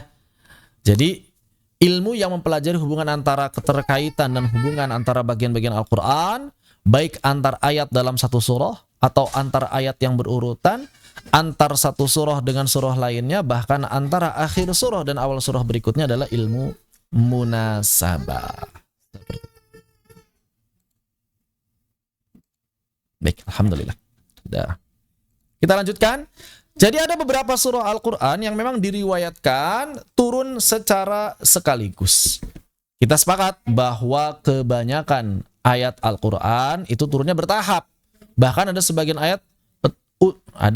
ayat untuk beberapa surah saling bergantian turun begitu. Jadi ada ayat yang turun, ayat dari surah A turun, kemudian ayat dari surah B turun, ayat dari surah C turun. Begitu bergantian. Jadi selang-seling begitu. Seperti itu. Namun ada beberapa surah yang menurut para ulama ini turun sekaligus. Apa diantaranya?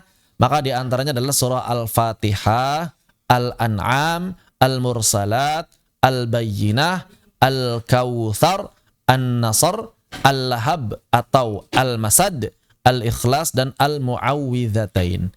Ini surah-surah yang kebanyakan ulama menilai mereka turun secara sekaligus. Sebetulnya ada beberapa nama surah lain yang juga menurut sebagian ulama turun sekaligus, tetapi diperselisihkan. Cukup tajam perselisihannya.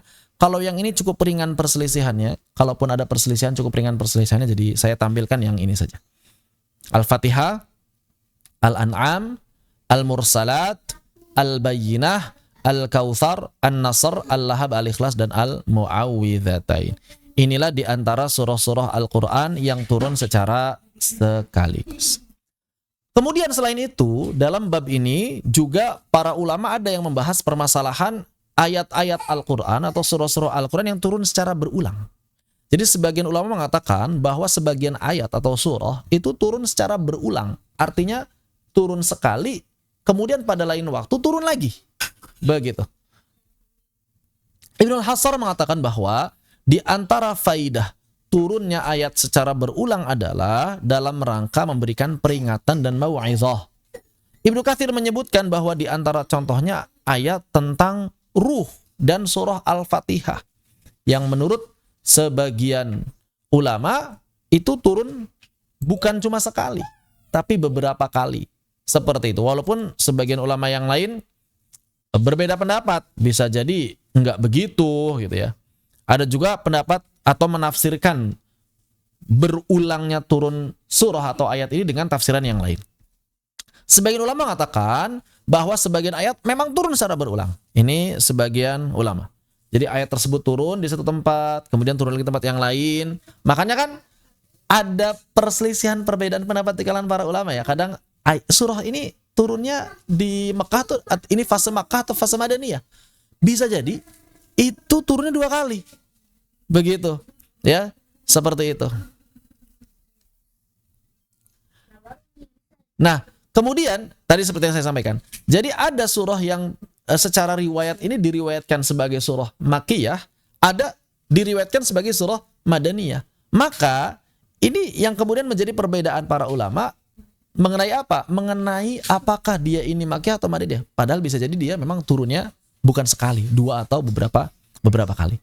Kemudian sebagian ulama menafsirkan bahwa sangat mungkin turunnya Al-Quran atau ayat beberapa kali tadi itu bukan turun dalam versi yang sama, namun turun dalam beberapa variasi huruf yang berbeda. Huruf itu maksudnya adalah variasi qiraat.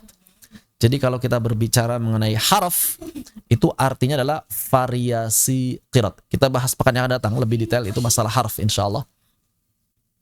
Jadi permasalahan harf itu artinya adalah variasi huruf untuk ayat atau surah yang sama. Nah, mengenai makna 7 huruf dan lain sebagainya kita bahas pekan yang akan datang ya insyaallah. Jadi pekan datang kita pertemuan berikutnya nanti kita akan masuk ke dalam bab harf. Dan itu sebenarnya agak panjang karena masalah harf itu mengenai sabatu ahrufnya, mengenai lahirnya qiraat, mengenai permasalahan qiraat syawaz dan sebagainya. Sepertinya butuh beberapa kali pertemuan itu masalah harf dan qiraat. Tapi kita nggak ngebahas ilmu qiraat, masing-masing qiraat mempraktekan nggak ya kita, karena kita nggak lagi belajar ilmu qiraat.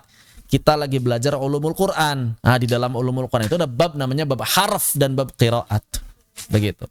Kalau mau belajar qiraatnya ya talaqi, belajar syatibiyah, ad-durrah, an-nashr itu silakan. Begitu.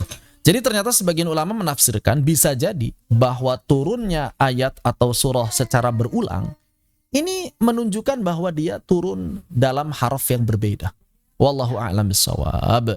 Dan sebagian ulama yang lain menolak turunnya ayat atau surah Al-Quran secara berulang.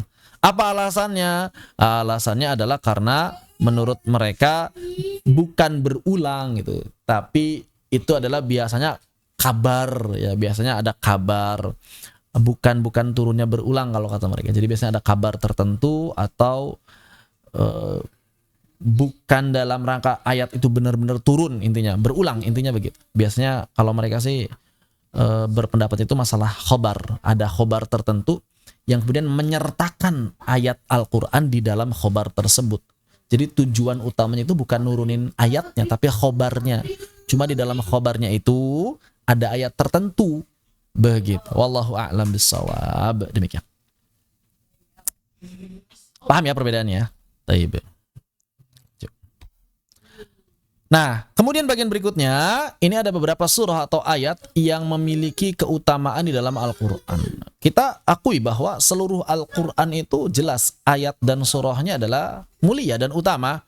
Namun ada beberapa surah di dalam Al-Quran yang secara tekstual eksplisit disebutkan keistimewaan tertentu dalam beberapa hal tentangnya. Begitu. Misalnya surah apa? Misalnya surah Al-Fatihah. Tadi sudah disampaikan keutamaan surah Al-Fatihah kan? Ya, bahwa ternyata Al-Fatihah ini bukan cuma induknya Al-Qur'an ternyata Al-Fatihah ini ya. Induknya kitab-kitab yang pernah diturunkan oleh Allah Subhanahu wa taala. 104 kitab itu terangkum seluruh ilmunya di dalam surah Al-Fatihah. Kurang istimewa apa surah Al-Fatihah? Dan tidak ada satu surah pun yang wajib dibaca oleh setiap kaum muslimin kecuali surah Al-Fatihah. Yang lain itu kan tilawah sunnah. Al-Fatihah itu wajib dalam salat. Minimal menurut jumhur. Rukun bahkan bukan hanya wajib ya, rukun. Kalau menurut Hanafiyah sebagian itu wajib tuh walaupun bukan rukun. Tapi tetap wajib. Begitu. Ini keistimewaan surah Al-Fatihah. Surah apa lagi? Misalnya surah Al-Baqarah dan Ali Imran. Ada dari Abu Umamah Al-Bahili. Beliau mengatakan bahwa beliau mendengar dari Nabi sallallahu alaihi wasallam bersabda, "Bacalah oleh kalian Al-Qur'an karena sungguhnya ia akan datang pada hari kiamat sebagai pemberi syafaat. Bacalah dua surah yang bercahaya, Az-Zahrawain, ya surah Al-Baqarah dan surah Ali Imran." Az-Zahrawain ini istilah untuk Al-Baqarah dan Ali Imran. Kenapa? Karena ternyata keduanya akan memberikan banyak faidah di akhir. Sebagian ulama mengatakan bahwa bacalah itu bermakna hafalkanlah. Jadi Iqra menurut sebagian ulama maknanya adalah hafalkan. Makanya para ulama zaman dulu penghafal Al-Quran disebut qari. Qari kan pembaca ya. Tapi para ulama zaman dulu, para sahabat tabi'in, tabi'in mengistilahkan penghafal Al-Quran dengan qari, bukan hafid. Kalau hafid itu penghafal hadis. Penghafal Al-Quran disebutnya qari, penghafal hadis disebutnya hafiz. Zaman dulu begitu. Makanya kalau ada istilah iqra di dalam hadis, kebanyakan ulama menafsirkannya itu hafalkan. Al-An'am dari Jabir, tatkala surah Al-An'am turun, Rasulullah sallallahu alaihi wasallam bertasbih. Surah ini turun diiringi malaikat yang memenuhi ufuk. Nah, ini juga yang kemudian dijadikan dalil oleh para ulama bahwa Al-An'am ini turun sekaligus. Ya, karena Nabi mengatakannya surah ini, hadis surah, berarti turun sekaligus. Wallahu a'lam. Kemudian surah Al-Isra dan Az-Zumar dari Aisyah radhiyallahu anha, beliau mengatakan Nabi tidak tidur sampai beliau membaca Bani Israil dan Az-Zumar. Jadi kalau dalam riwayat yang populer itu kan baca apa? Mu'awwidzatain, Al-Ikhlas, kemudian Ayatul Kursi. Ini ayat kursi juga termasuk yang punya keutamaan walaupun dia bukan surah tertentu. Jadi sudah Al-Baqarah punya keutamaan, khusus ayat kursinya pun ada keutamaan. Bahkan ternyata 3 ayat terakhir Al-Baqarah ada keutamaan. Jadi surahnya punya keutamaan tertentu, ayatnya pun punya keutamaan lagi. Ini luar biasa berarti. Dan dalam cerita yang lain Nabi bacanya apa? Al-Isra dan Az-Zumar. Wallahu a'lam. Suratul Kahf ini juga terkenal, keistimewaan surah Al-Kahf banyak sekali, terutama yang berkaitan dengan Dajjal. Ya, kalau udah ngomongin Dajjal itu akhir zaman, kita nggak akan bisa melepaskan kisah surah Al-Kahf. Begitu. Karena di dalam suratul Kahf ada banyak kisah yang berhubungan dengan akhir zaman, terutama kaitannya dengan bahwa surah Al-Kahf dapat melindungi seseorang yang menghafal, mengamalkannya dari fitnah Dajjal. Kemudian permasalahan Ya'juj dan Ma'juj yang menjadi misteri. Kadang-kadang orang senang sekali menelusuri jejak Dzulqarnain. Oh, ini banyak di YouTube tuh, menelusuri jejak Dzulqarnain untuk mencari apa? Dindingnya Ya'juj dan Ma'juj. Itu banyak sekali di YouTube. Dari satu surah banyak orang penelitian, bahkan nggak tanggung-tanggung penelitian itu ya, langsung benar-benar ditelusuri, berangkat ke sini, berangkat ke sana. Banyak orang-orang yang berusaha menelusurinya. Ya wallahu alam, hanya Allah yang tahu. di mana letaknya Ya'juj dan Ma'juj itu. Wallahu a'lam. Kemudian surah Yasin dari Jundab, Nabi sallallahu alaihi wasallam bersabda, barang siapa membaca Yasin di malam hari karena Allah, ia akan diampuni. Walaupun sebagian ulama menilai ini dhaif. Kemudian juga hadis yang lain bahwa Yasin disebut sebagai qalbul Quran. Qalbunya Al-Quran itu ada di Yasin gitu. Kemudian juga ada beberapa riwayat yang menunjukkan bahwa Yasin ini dapat mempermudah atau dapat meringankan orang yang sedang sakaratul maut. Gitu ya, makanya kan kalau orang mau meninggal dan orang meninggal dunia dibacakan Yasin. Tradisi di beberapa daerah seperti itu. Walaupun riwayatnya banyak yang dhaif untuk masalah Yasin ini. Tapi sebagian ulama menilai dia hasan li ghairihi. Kemudian Al-Fath, surah Al-Fath, bahwa Nabi sallallahu alaihi wasallam bersabda, sungguh tadi malam telah diturunkan kepadaku sebuah surah yang lebih aku cintai daripada segala sesuatu yang disinari matahari. Maka beliau baca inna fatahna laka fatham mubina. Kemudian Al-Mulk, Nabi sallallahu alaihi wasallam bersabda, sungguhnya ada satu surah dari Al-Qur'an yang terdiri dari 30 ayat yang memberi syafaat kepada seorang hingga ia diampuni. Itu surat Tabarakalladzi biyadihil mulk. Ini hasan ya hadisnya.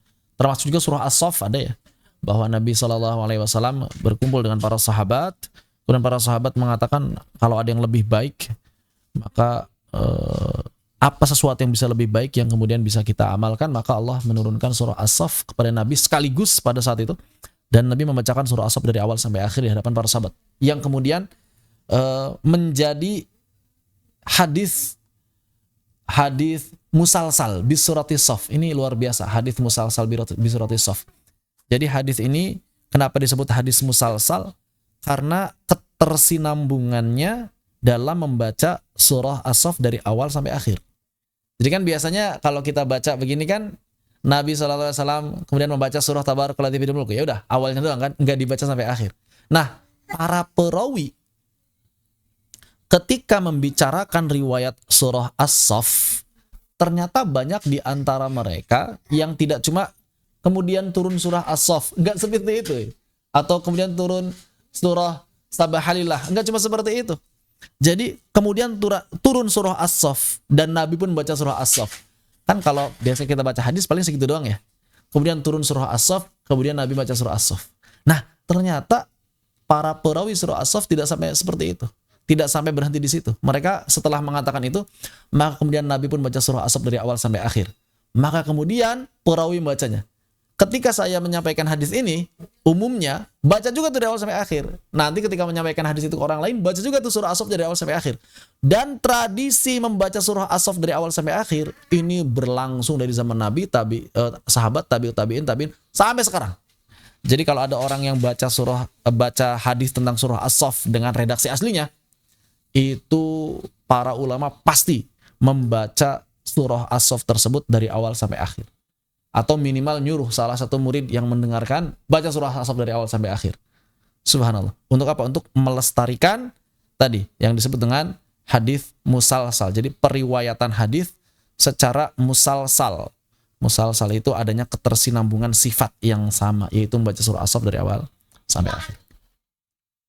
Kemudian surah Al-Ikhlas dan Al-Mu'awwidhatain, ini sudah kita kenal bersama keutamaannya, ya, bahwa termasuk diantaranya adalah Al-Ikhlas dan Al-Mu'awwidhatain ini surah yang dibaca pagi, sore, kemudian sebelum tidur. Ada juga sebagian riwayat mengatakan setiap selesai salat dan lain sebagainya, bahwa surah ini memiliki banyak keutamaan.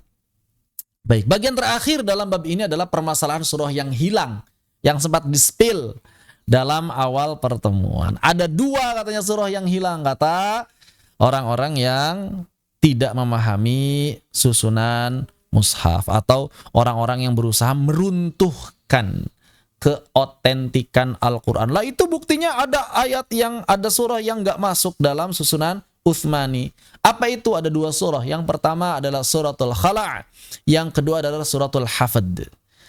Yang menarik adalah walaupun dua surah, saya kasih tanda petik ya, walaupun dua surah ini dianggap hilang dari mushaf, namun redaksinya masih tersimpan rapih, jelas, otentik, tidak ada perubahan dalam hadis-hadis. Dalam kitab hadis ada, dalam kitab tafsir ada. Jadi kalau misalnya disebut hilang, enggak hilang juga, orang masih ada kok. Bedanya enggak masuk mushaf. Itu aja. Tapi redaksinya masih ada.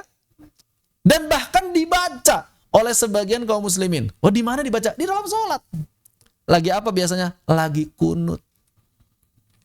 Ini redaksi yang sering dibaca di kunut nazilah, kunut witir, atau sebagian orang kunut subuh ditambahin ini. Surah Al-Khalaq misalnya, Allahumma inna nasta'inuka wa nastaghfiruk wa nuthnil 'alaikal khaira wa la nakfuruk wa nakhla'u wa natruku may yafjuruk. Ini kan doa yang sering dibaca kan ketika witir, kunut ya. Atau surah Al-Ahzab, Allahumma iyyaka na'budu wa laka nusalli wa nasjudu wa ilaika nas'a wa nahfid narju rahmatak wa nakhsha 'adzabak inna 'adzabaka bil kuffari mulhiq. Ini juga sering dibaca. Kita sering dengar. Kalau misalnya sering dengar saya Syuraim, saya Sudais, kunut, witir, ada kalimat ini. Jadi kalau misalnya ada yang bilang ini hilang dari mana gitu? Masih ada, masih diamalkan. Bedanya nggak masuk mushaf aja. Pertanyaannya, kenapa para sahabat tidak masukkan dua surah ini ke dalam mushaf? Maka dalam beberapa riwayat ternyata sebagian sahabat menuliskan dua surah tadi di mushaf, namun sebagai catatan doa. Jadi catatan kaki, bukan sebagai bagian dari Al-Quran itu sendiri. Bukan di kolom utama, tapi sebagai catatan kaki. Doa seperti itu. Makanya kebanyakan ulama menilai bahwa dua surah ini bukan bagian dari Al-Quran sejak awal. Dua surah ini bukan bagian Al-Quran dari sejak awal. Dia bukan bagian Al-Quran, cuma ada pada sebagian mushaf pribadi sahabat. Sebagai apa? Catatan kaki, catatan doa. Begitu. Oke, kalaupun kita katakan bahwa dia adalah sebagai bagian dari Al-Quran, oke lah kita katakan dulunya dua surah ini adalah bagian Al-Quran. Maka para sahabat telah ijma' bahwa dua surah ini dinilai sebagai lafaz yang sudah dihapus qiraatnya, sehingga tidak bisa dipakai buat tilawah. Maksudnya dihapus itu apa? Dihapus secara redaksional sebagai bagian dari mushaf. Dan ini sudah ada dalam dalam permasalahan nasikh dan mansukh. Begitu. Jadi enggak perlu kaget karena dalam masalah nasikh dan mansukh ada dipelajari bahwa banyak ayat-ayat yang dahulu bagian dari Al-Quran, namun kemudian di akhir hayatnya Nabi itu semuanya diverifikasi bukan bagian dari Al-Quran. Kenapa? Karena kembali ke permasalahan nuzulul Quran, kita telah bahas bahwa sejatinya Al-Quran yang turun pertama kali dari Lauhul Mahfudz ke langit dunia itu adalah sebagaimana mushaf kita hari ini. Begitu. Jadi bisa jadi dua surah yang hilang ini pernah masuk ke dalam bagian mushaf, namun kemudian dia dimansuh, ya, sudah dihapus lafaz qiraatnya. Namun lafaznya tetap bisa diamalkan sebagai doa, baik dalam doa kunut dalam salat ataupun di luar salat. Nah, yang menarik adalah bahwa lafaz atau redaksi dua surah ini sampai sekarang masih diamalkan, masih tetap tersimpan rapi. Jadi kalau disebut hilang ya nggak hilang-hilang amat sebetulnya. Demikian. Allahu a'lam bissawab. Barakallahu fiik walhamdulillahi rabbil alamin. Apabila ada yang ingin didiskusikan sedikit, satu atau maksimal dua pertanyaan, disilakan. Kalau tidak ada berarti kita cukup sampai di sini karena sepertinya sudah siap-siap untuk maghrib. Bahkan mungkin di sebagian tempat kayak sudah maghrib kayaknya ya. Ada yang tanyakan? Silakan kalau ada yang tanyakan. Kalau nggak ada berarti selesai sampai di sini. Walhamdulillahirabbil alamin. Cukup? Baik, kalau demikian berarti kalau ada pertanyaan sebetulnya tidak masalah ya. Kalau nitip pertanyaan ke di grup kelasnya tidak masalah, nanti disampaikan di sini, dipersilakan. Demikian yang bisa kami sampaikan dalam kesempatan kali ini, mudah-mudahan bermanfaat, dan apabila ada kekurangan atau ada kalimat yang kurang berkenan kami mohon maaf yang sebesar-besarnya. Semoga Allah Subhanahu wa taala senantiasa memberkahi kita sekalian. Barakallahu li wa lakum fil Qur'anil azim. Walhamdulillahirabbil alamin wa jazakumullahu khairan walhamdulillah. Barakallahu fikum. Subhanakallahumma bihamdika asyhadu an la ilaha illa anta astaghfiruka. Assalamualaikum warahmatullahi wabarakatuh.